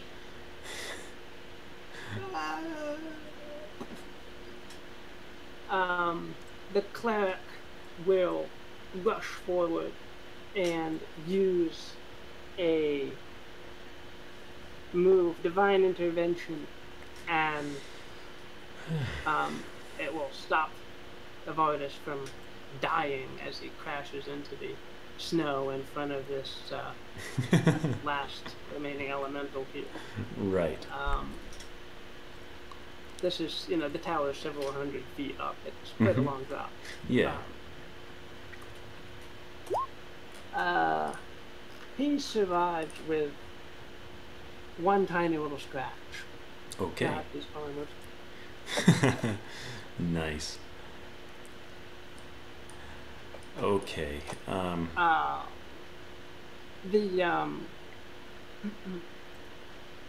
Okay, he and the the elemental here are gonna start duking it out with each other.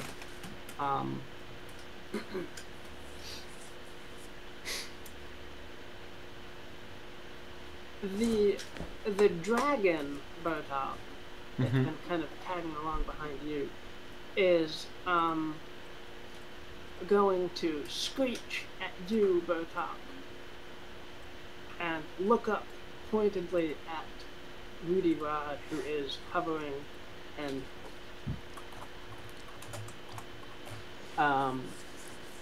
commentating like mad, or right, yeah, commentating on all of this mess that's happening. And then the dragon will strike a dramatic pose and look at you hopefully, and back at Rudy Rod. I look at both and kind of shrug. This is the most entertaining thing I've ever seen, said Rudy Rod. The forces are almost gone. People are vanishing left and right. This is amazing. I kind of stumble and my hand slips down the sword away. And I fall to one knee and I'm like, serious, I don't know what you want. And I kind of plead with the dragon as I try to struggle back to my feet, onto both feet. Yeah. The dragon, thinking for a moment, clumps snow together with its claws to make a little snowman, and then it roars over the snowman and claws it with its claws. And then it looks at you hopefully, and then back up at Rudy Rod and back and forth. It screeches at you. Can it not just do it? Then, oh, but wait, it was feeding off the portal. That would imply that Rudy Rod has power to make the dragon bigger. Is that what I'm getting from this? I want to... The dragon nods its head. I want to... no, if you already confirmed it, I was going to say intelligence check with that whole... trying to guess what the whole thing means. What's it called? Spout lore? Not spout lore. That's kind of...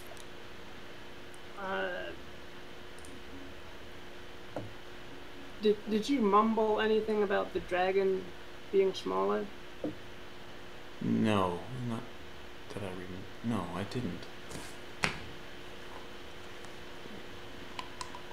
But I'm getting the gist of what it's wanting to do, and I look up at Rudy Rod and I say, what in the world?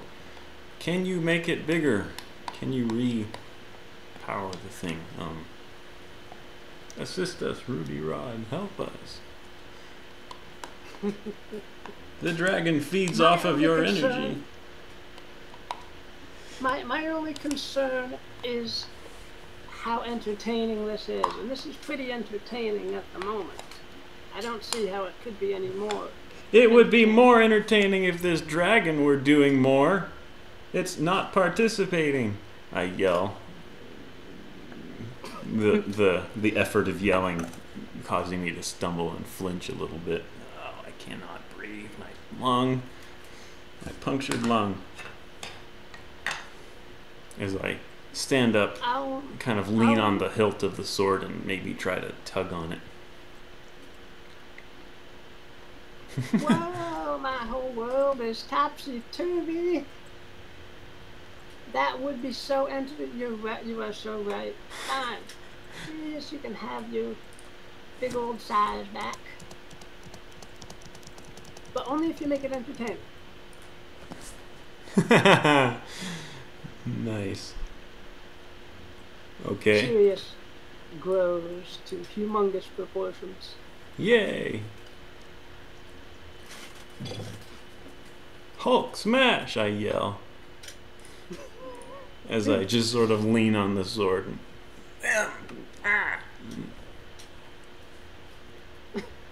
Yeah. The cleric up here will strain himself lean over the edge of the crowded tower. Lean over the edge of the tower. You'll feel light and warmth seep into you, Bertok. Bertok, I can't click on you. Oh. A healing warmth will creep into you, Bertok. Mm-hmm.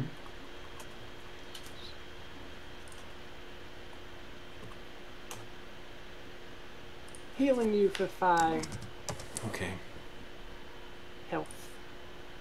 Yay! Right. The giant. Yes, the giant needs to do giant. something. The giant will hurl a spear at below.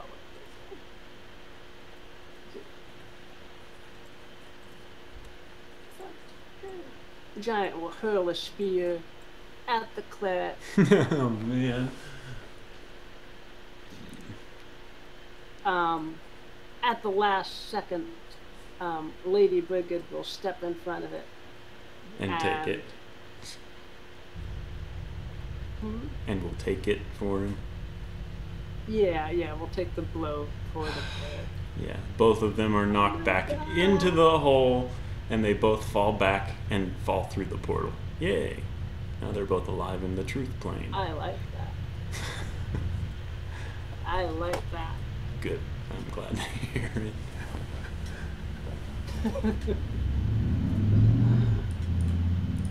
Lady Brigid, I'll never forget you. Bertok, the dragon will kneel down and look up at you, look over at you, questioningly, and will kneel down enough for you to climb onto its neck if you want. Yes, but then I point to the sword and request that it also pull that free from the ice and give it to me. I will kind of shake my hand and can't reach. I need the sword. It's the tree feller. I do want to pull the sword out. Pull the sword out before you get down the dragon. Yeah. Definitely not that big. Sure, why not? I'll pull the sword out. Do I need to roll for that? So the sword is with you. Okay. The great giant slaying sword, tree feller, yes, is with you, Bertok. Yay. Cool. All right. I wield it as I climb onto Sirius's back, and I yell, "Onward ho!" And I point the sword toward the giant as I crouch upon its neck. The dragon takes off into the air and then starts to swoop down onto the dragon, you clinging precariously to its back. With my feet only, because my one hand is filled with sword and my other hand is eaten by something. Go on. Yeah. Yes. Owl bear. Right. Oh, no, we rescued you, Mom. Well, yeah, but anyway, we just haven't gotten around to it yet. Anyway, okay. The dragon, the giant, seeing you guys approach, will hastily take up the last spear and hurl it at the dragon, descending down on him. I lean forward as far as I can, heels gripping the dragon's neck right behind its head as I point the sword forward ahead of it in an attempt to try to impale the giant before we even reach it. Ouch. Jeez. The dragon will give a massive shudder as the spear pierces its chest region. It'll give a screech and sort of falter in the air. But you... May I let go and go flying in front of the dragon now. Assuming that it's Yes. suddenly losing speed, I would prefer to let go. It is suddenly, yep, losing, yep. And I will be free of it and fly toward the giant with my sword outstretched. Flying through the dragon. The giant is still off balance from tossing the spear. Mm-hmm. Make a hack and slash against that giant. Come on, Bertok, don't fail me now. Good. Okay. Roll for damage. 1d10 plus 4. 8.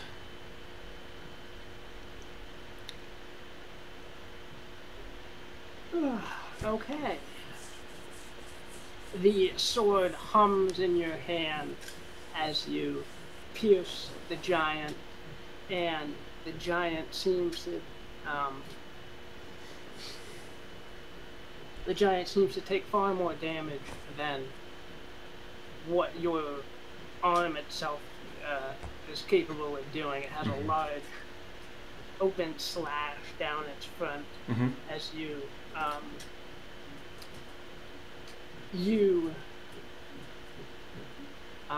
start to roll and fall down its front. Okay. Kind of staggers back a little bit. But the dragon is the giant is quite wounded by your first attack. Cool. Okay. And you are currently rolling down its front.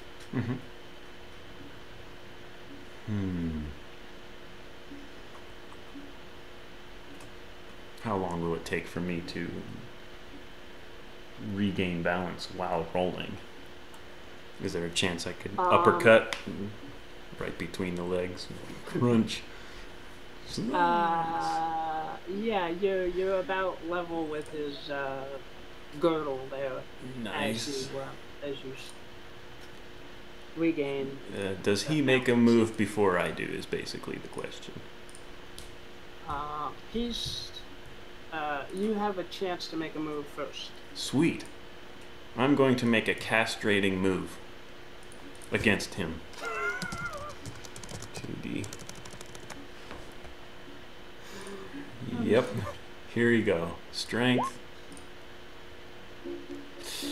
Okay, I missed that. Somehow.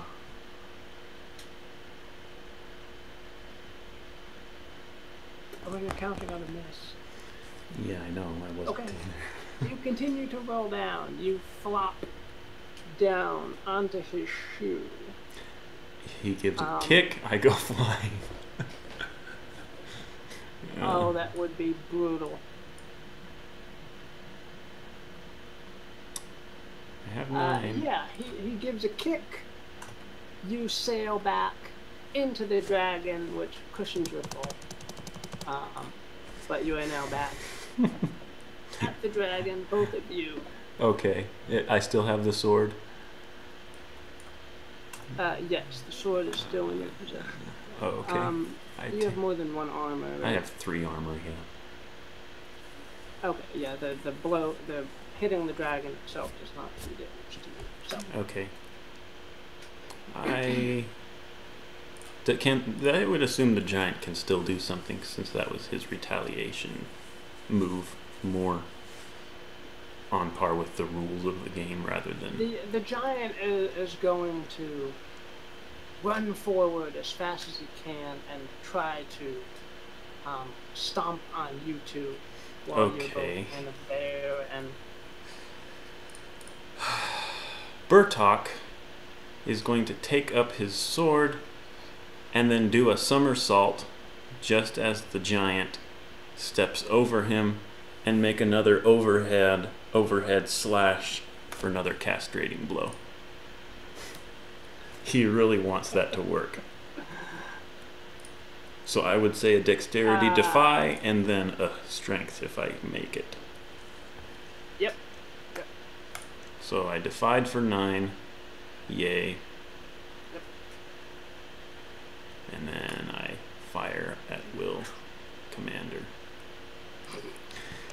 1d10 plus. Can I take my merciless move? Yes, you can. Since, yeah. Or rather, the scent of blood. Scent of blood. So I have another d4. Merciless and scent of blood. Yep. Yeah, merciless I just take automatically. Okay, 16 to the giant's groin. Yeah. Okay. And, well, okay. You can't quite reach the dragon's groin, but the giant's groin. But yeah,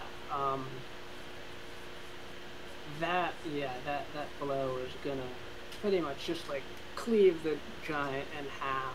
One half is gonna go one way, one half's gonna Even though I didn't reach it? It's just... It's one of these... Okay, it's called Tree Feller. Maybe in a magical plane, it grew like 15 feet into the air as I swung it. It is Tree Feller. It has... Yeah. Yep. The sword is humming in anticipation as you do that final sweep, and it grows in proportion, and the giant torso is split down the middle. One half goes down, one half goes the other way.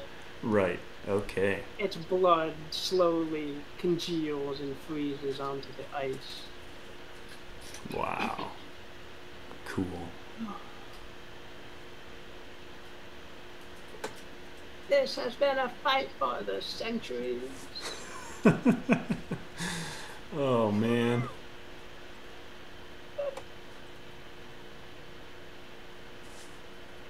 Oh, that's cool. Okay.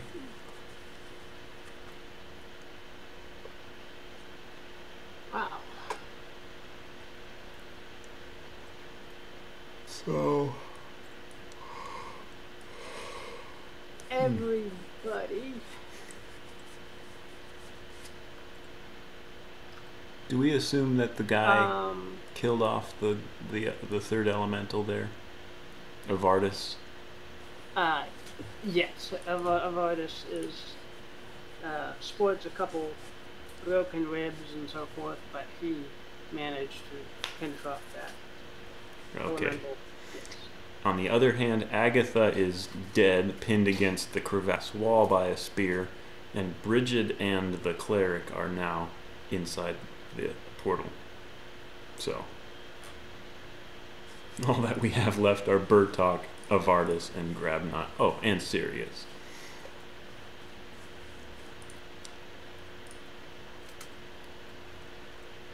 And I am not going to take any assistance from Rudy Rod because he's just an idiot. Or he's not going to help at all. This is my assumption. So. Yeah, if Rudy Rod helps, he's kind of he can. He's there for the entertainment value. He would only help if it were entertaining to him. Yeah. Okay. Good. Let's see.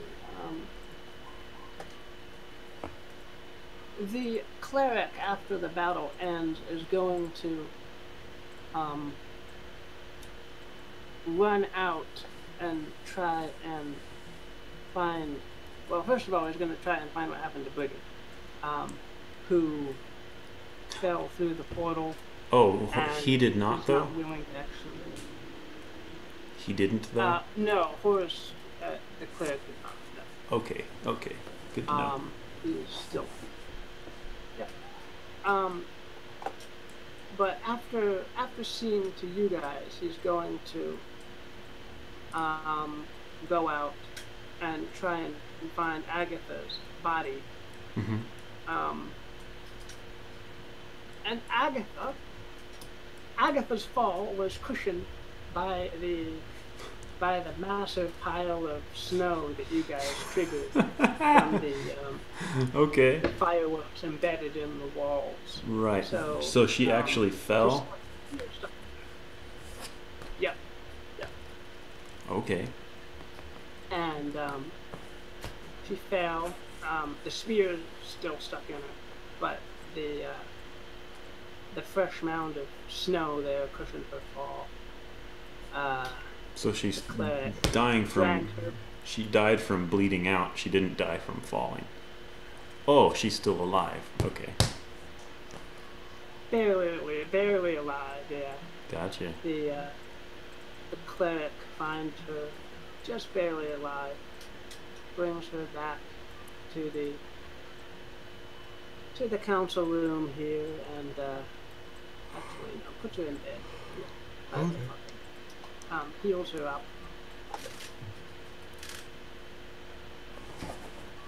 Mm-hmm.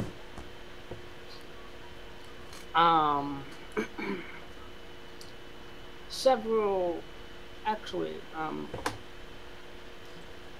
the cleric will spend a lot of time with Agatha Mm-hmm. and ask her if she wants to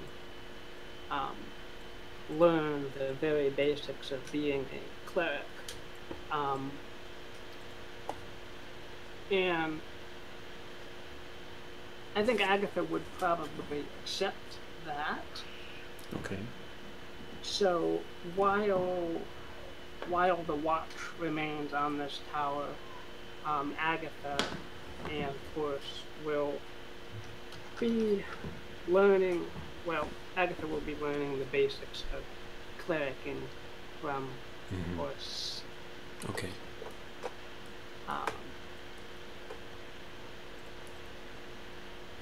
All right.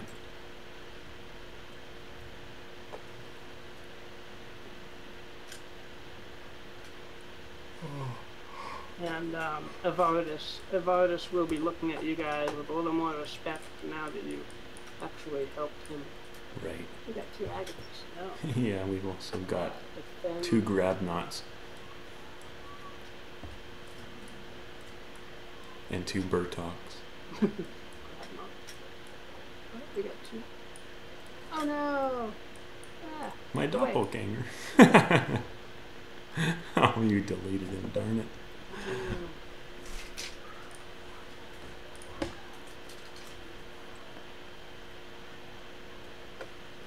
Well, oh, that was so very entertaining. Thank you all.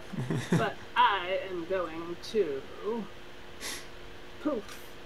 Since there's another my exciting senses are tingling, and the gods need their entertainment. So I am off. Farewell, World 167.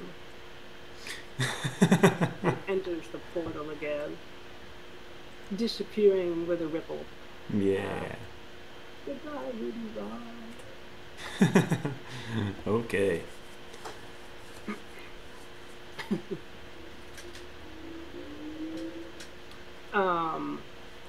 Between the 4, 1, 2, 3, 4,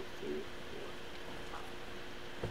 Between the 5 of you, you guys managed to keep watch over the top of the tower and the portal as well. Mm-hmm. Portal Okay. itself. Okay. The dragon's full size again, so he's available to help out. Yeah. And you guys do not find anything else disturbing. Okay.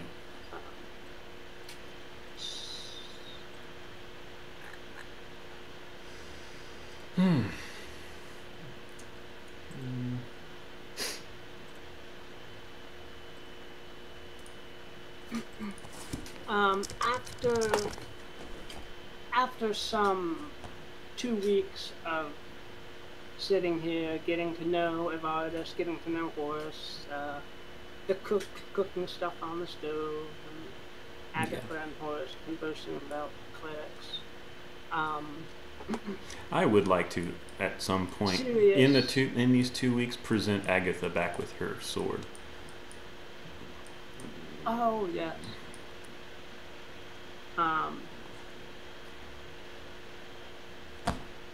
She will say, "Oh, you managed to grab it? Did it slay another dragon? Yes, it did. It was our winning. It was our triumph. is the cause for our triumph, let's say. Wonderful. Wonderful.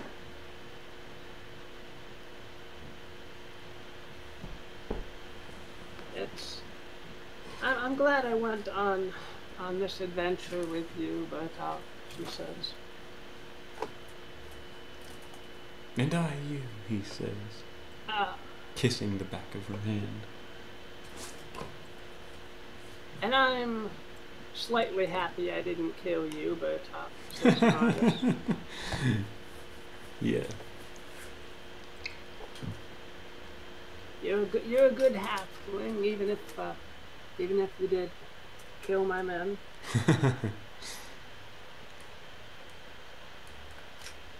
As long as it is Don't profitable. have to be so hot-headed next time, huh?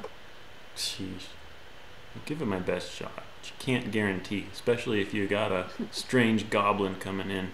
I'm likely to fly off the handle then. I don't like the goblins either, mostly. They're a freaky bunch. Mm-hmm. Always prone to chaos, like that chess. Yes. Chess. Wait, don't say chess. Shh, quiet.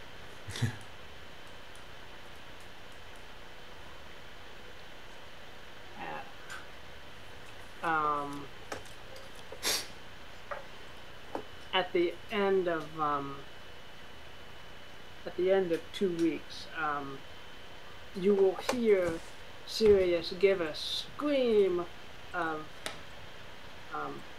either pain or triumph, and he will snake his head in and reveal that his scales have turned into crystalline flakes. He is now a white, gleaming, crystalline dragon.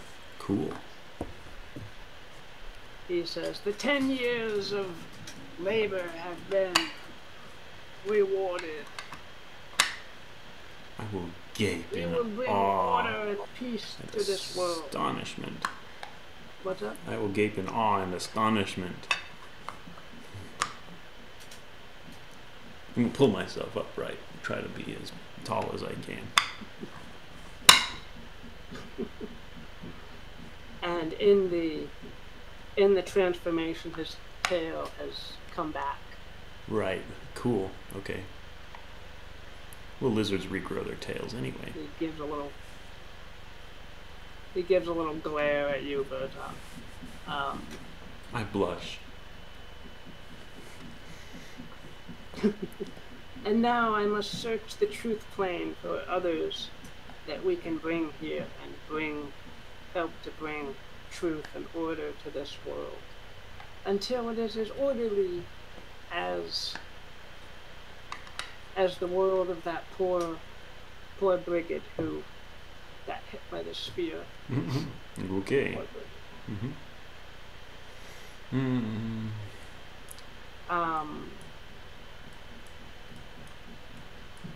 But the plane of truth has within it an immense record of histories. As a reward for all the hard work that Evardus and you guys have put in. Mm-hmm. Can I research anything from the past that you guys might have questions on?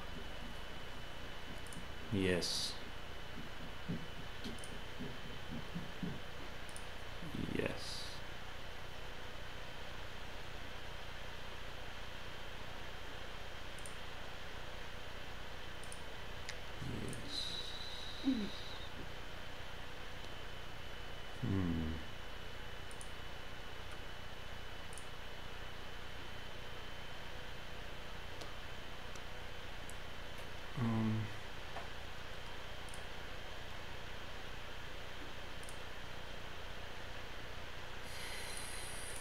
We are looking, I completely forgot what it was called, but we are looking for this artifact, but the presence of Damn, some... I forgot. Huh? Sorry, I forgot one thing. Okay. I forgot one thing. Yeah.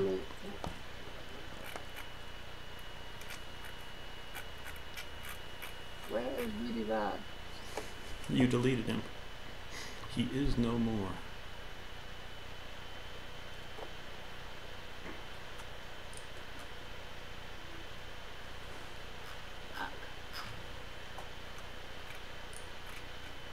Okay.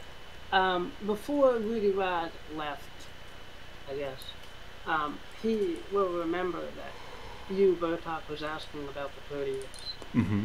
About where the Proteus was located. Yes. Where's the portal to the Proteus? And he will say that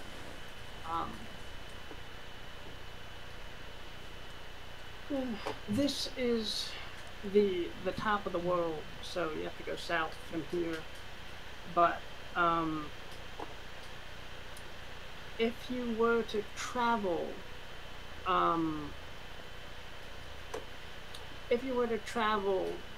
like 20 degrees west, west, east. Clockwise? Yeah, counterclockwise. Counterclockwise. Okay, so that's east. Yeah. Okay. From where the Ice Queen's portal was, Ice Queen's house is from here. Mm-hmm. And go south.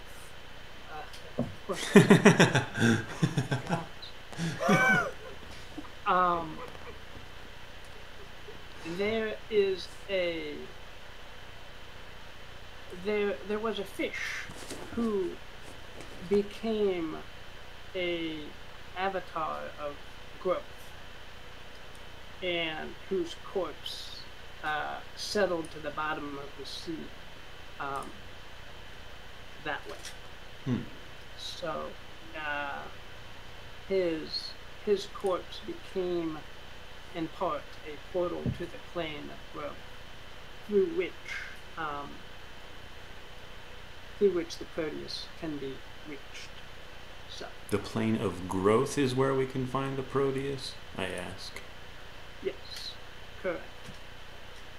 I see. Unformed stuff that bubbles into other stuff. Very, very chaotic. For I was told that the plane on which the Proteus was located was more like this one, the one of truth, gleaming and bright and things like that. That's what my impression was. Oh. Yes. But you were saying we're close. Perhaps. Yes. I don't know.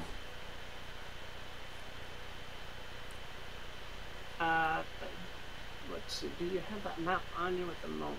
I do. Well, do I? I don't know. Okay, I'm looking. If you have that map on you at the moment. I'm basically just looking at it out of character, so. Okay.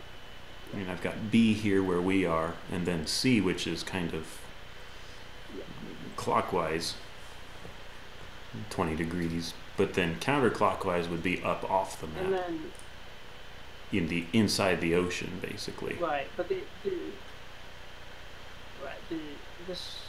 is kind of a spread out projection of the globe, though. Mm-hmm. So you make it into a cylinder, kind of, and then. Yeah, like if I go out, whatever, from my perspective, it's like out a half inch, and then around in a circle around B. At that radius, I'm just seeing that C is perfectly lined up, but east by 20 degrees, whereas the point at which Rudy Rod was mentioning was in the middle of the ocean, sort of up from B. If I think about it that way. Yeah, and I'm missing how to explain this. I wish I had my scanner because I have other maps that I could show you guys, but okay.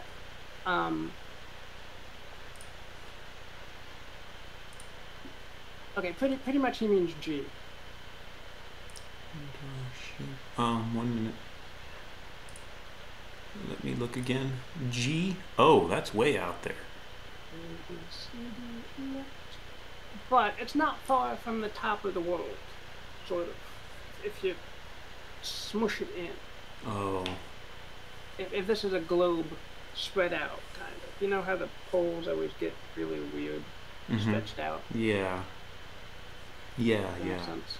Oh, I see. So you're doing that kind of projection. Yeah, one of those. Does that make a little bit of sense? Yes. Yes, I think so. Oh.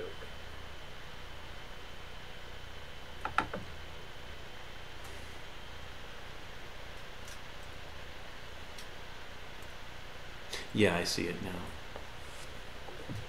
I think. Yeah, so sorry about that. I wish I had a globe so I could actually, spin it for you guys. Sure, sure.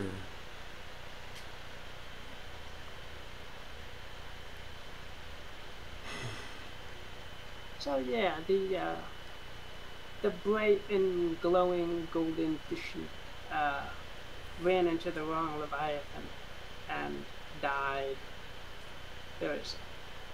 But his corpse sunk to the floor, and part of it became a portal to growth, and it's been spawning all sorts of nasty creatures. I see. So, since you're asking about that, since you had such an entertaining battle with them nasty ice elementals, giant, and it was so cool, I just remembered you said that, so I'm just gonna skip back to the portal. Yeah. Actually, this is previous. Right. Yeah, I gathered that. Farewell, World 167.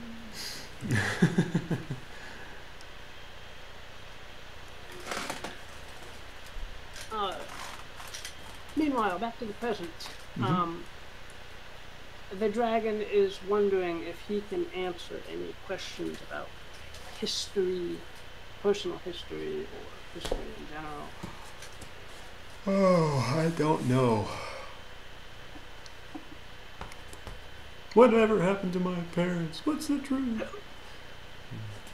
Yeah, I'm not quite sure what I would ask him, actually.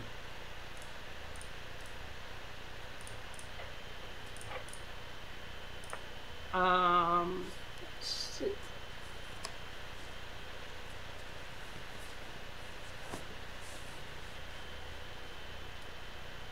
Well, I don't know if I can, put the idea in your head.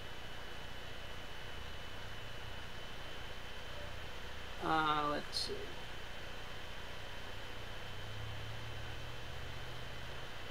You still there? Yes, I'm still here. Oh, there you are. Okay, I thought you froze again. I'm sorry. No, that's fine.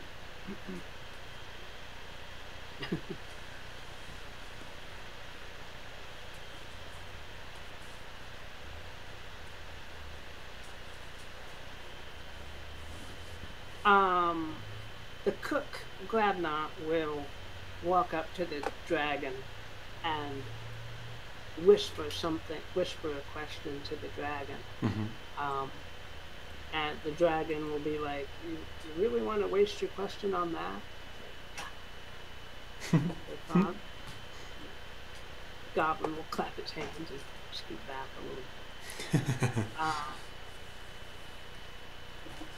Horus will be secure in his faith. He won't have any questions to ask. Agatha will ask the dragon, my mother seemed to have possessed the house we lived in after her death. How did she learn that? That's what I would like to know. And the dragon will bow its head gravely and say he will look into it. and Evardus will ask the dragon how these company knew about the portal, since as far as he knew, it was supposed to be a very secret operation. Yeah. He's wondering, you know, what was this an attack directly on the Knights of Order, or was this just randomly, or what? Okay. So that's what his question is. I suppose my question would be, why would the goblins have targeted the halfling village in their attack? Okay. What trouble were we to them that they would have massacred my village, etc., like that? Sure. The dragon will bow its head gravely, and then it will slither back into this room, coil itself around, and then dive into the truth portal. And in a flash of light, Right.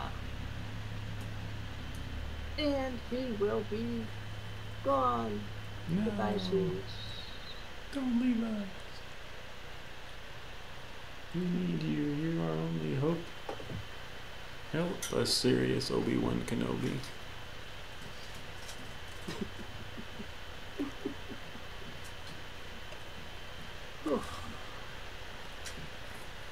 Obi-Wan Kenobi.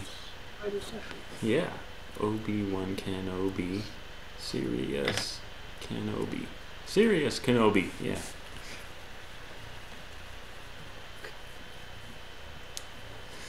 Oh, me too. Me too. Well, little halfling, I suppose Sirius is more than enough to keep this place secure by himself now, and now that he's transformed, we don't need to actively keep forces here anymore. So I think we are finally going to abandon this desolate piece of crystal out here in the middle of nowhere. And maybe you'll move to that village 180 degrees from here. Would you stay on the island, or would you go back to the mainland? No, I think we only set up a temporary post at within Leviathan's Keep, within Leviathan's Point, to bring supplies here over the 10 years. I think now that our watch is over, we will probably go back to the mainland. But okay. Leviathan's Point has been there for quite some time. So. Do you need transportation?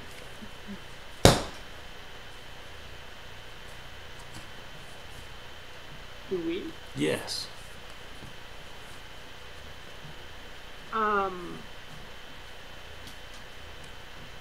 What do you have that's faster than a... Yeah, what do you have? We happen to have an airship docked.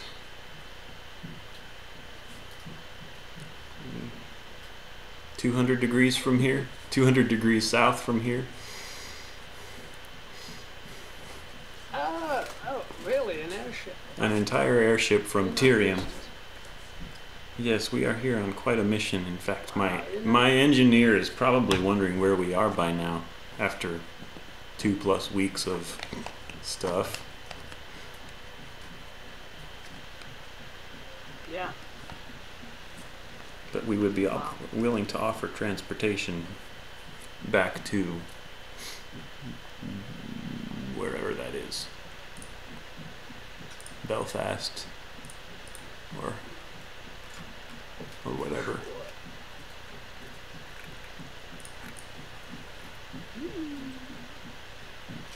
What did No idea. What in the world is going on? Um, Is there somebody having like a festival out there? I think it's the same people that do like the trumpets. Oh, a marching band type thing, maybe. Yeah? Yeah. So. Cool. Okay. I think so. All right. I haven't actually looked out there. Yeah. So you and everybody else, they pack up what supplies they have left. Mm-hmm. Evardus, you, the cook, Boris, and Agatha, all troop back with all their supplies, so there's no worry about running out of rations and so forth. Mm-hmm. Trek back over the tundra, over about a week or so, back to the Nautilus.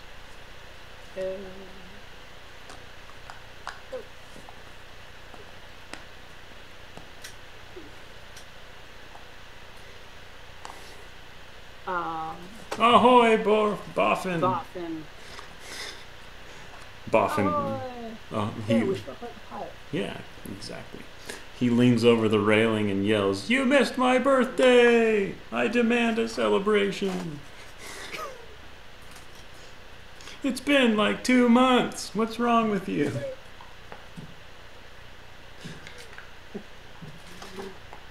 Break out the ale. I haven't had ale in a year. Evardus and Horace climb aboard. Yay. Bertok, Agatha, you guys climb aboard. Mm-hmm. The ship sets sail. Grab not And makes brings cake. You guys after yeah. With plumbed off. Yeah. With what? It's a pirate thing. Plumbed up. You ever see Treasure Island? It's been a long time. I associate plumbing with checking stability or level, the levelness of a wall. Yeah.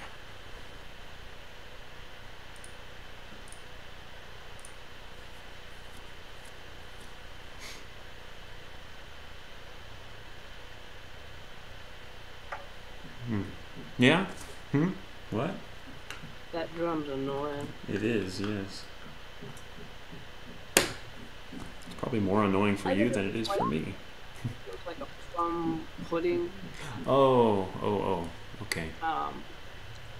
But they used to put rum in it all the time, so. All right. No, I don't.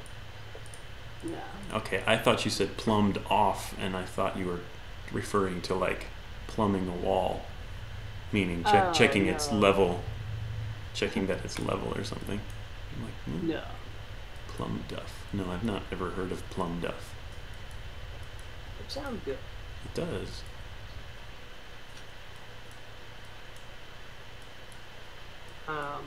Evardus and Horace marvel at your airship and at how large it is.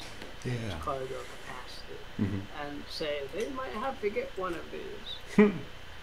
Where'd you say it was from? Tyrium. We are from Tyrium. They make them there. We will have to get one. These are very handy. Much more handier than sled dogs walking. At Leviathan's Point, they have a small shed devoted to supplies and the sled dog team that's been running back and forth every month or so for the past decade. Okay.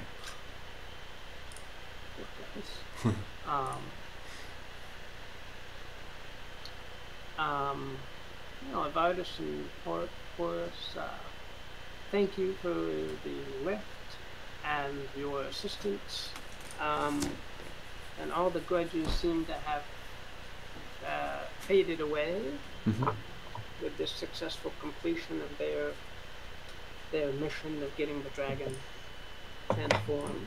Cool. Okay.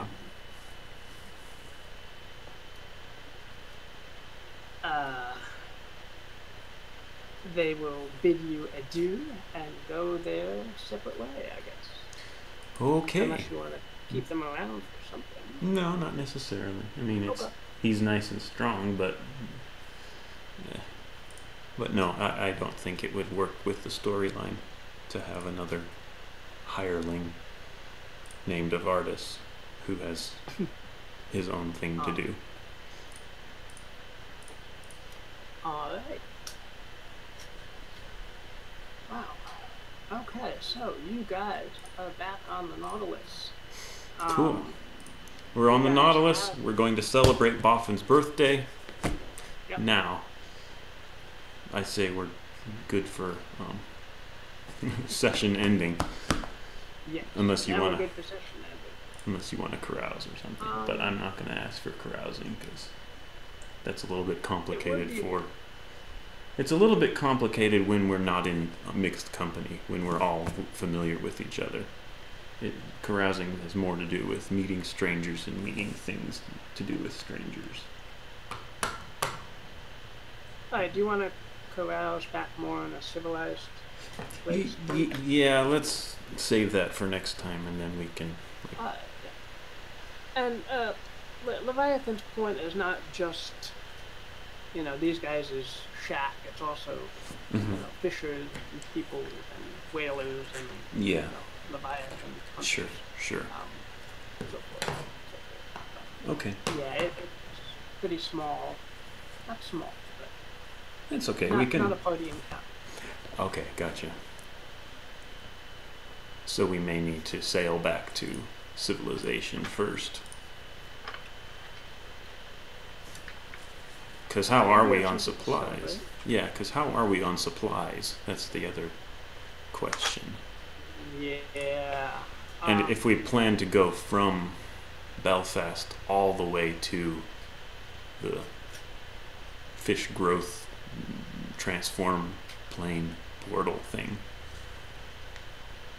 I mean, on the Sargol's map, it looks like a long ways, but you're saying it's just past this island that we were just on. So. Yeah, let me take a look at that map. I would say it's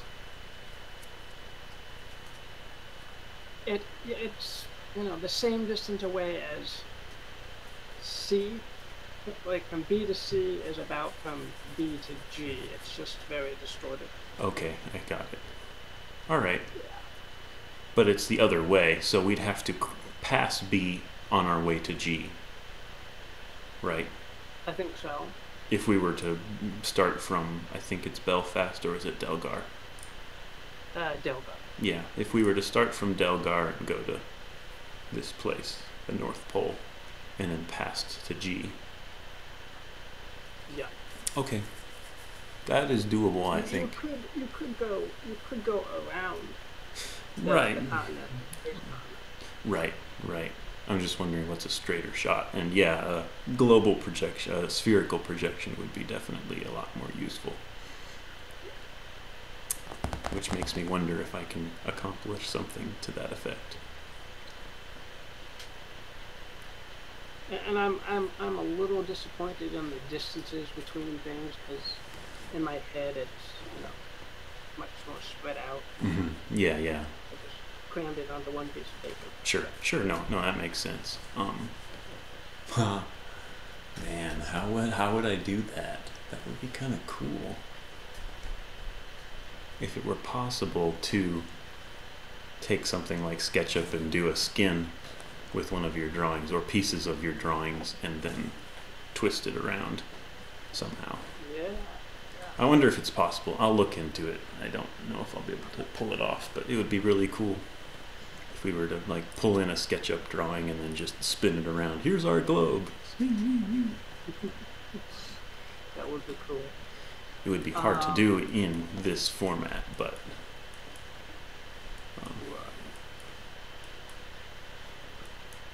all right. That was a good session. Agreed. I had a ton of failed rolls, so I'm looking forward to looking to leveling up. Ooh, which I have. We might actually get to the end of your class Bertok. End of my class? It gets a little weird once you could hit level 11. Okay. Because that's there is no level 11. Oh, right. Because that's when all the classes sort of like reset and you multi-class into another thing, or you pass off your knowledge to some new character or something else. Right. Yeah. Yep. That's kind of the case for every class, isn't it? Yes. Yeah. Yeah, that would be cool if I could max out, but yeah. Well, we'll get there. hopefully, unless I kill him like I almost did this time. Hey, you survived. You got stronger. True.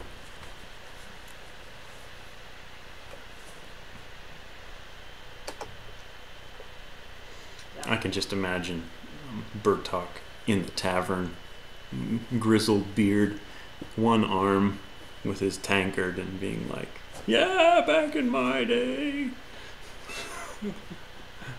I'll tell you the tale of how I lost me arm." The dumb thief crawled up there, didn't call for help. Yeah. We go up. He's being grappled by an owl bear, so I rip him off. But the owl bear, he swallows my arm. We saved the thing. It's on ice even to this day.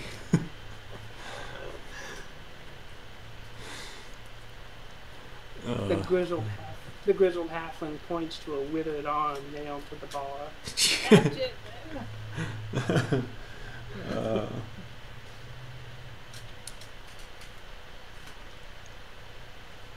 Okay.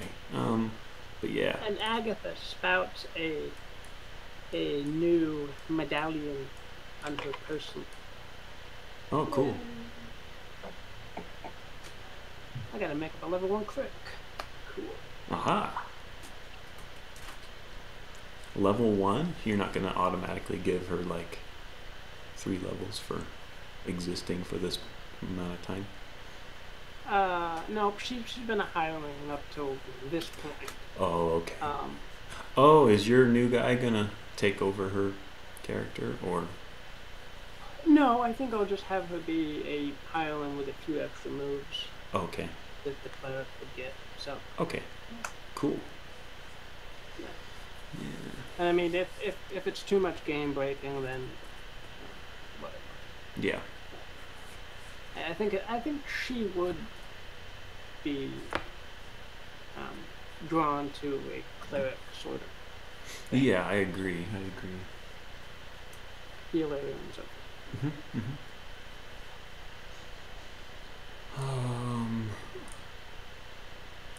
I forget. Do you like my banners imposed on the Yeah, I do. the guys there? Yeah, that is cool.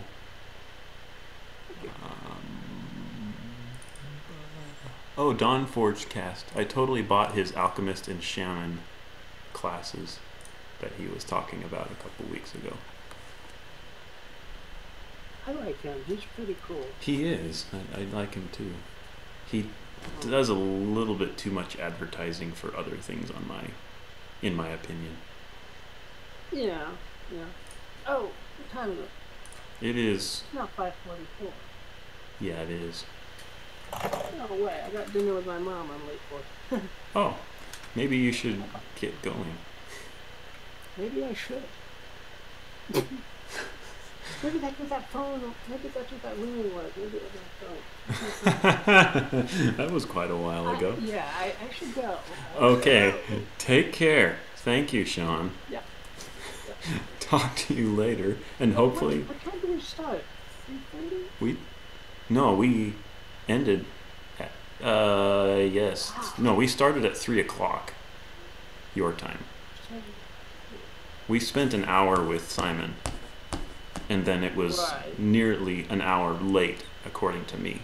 So we started at like 3:00 your time. That's a long session.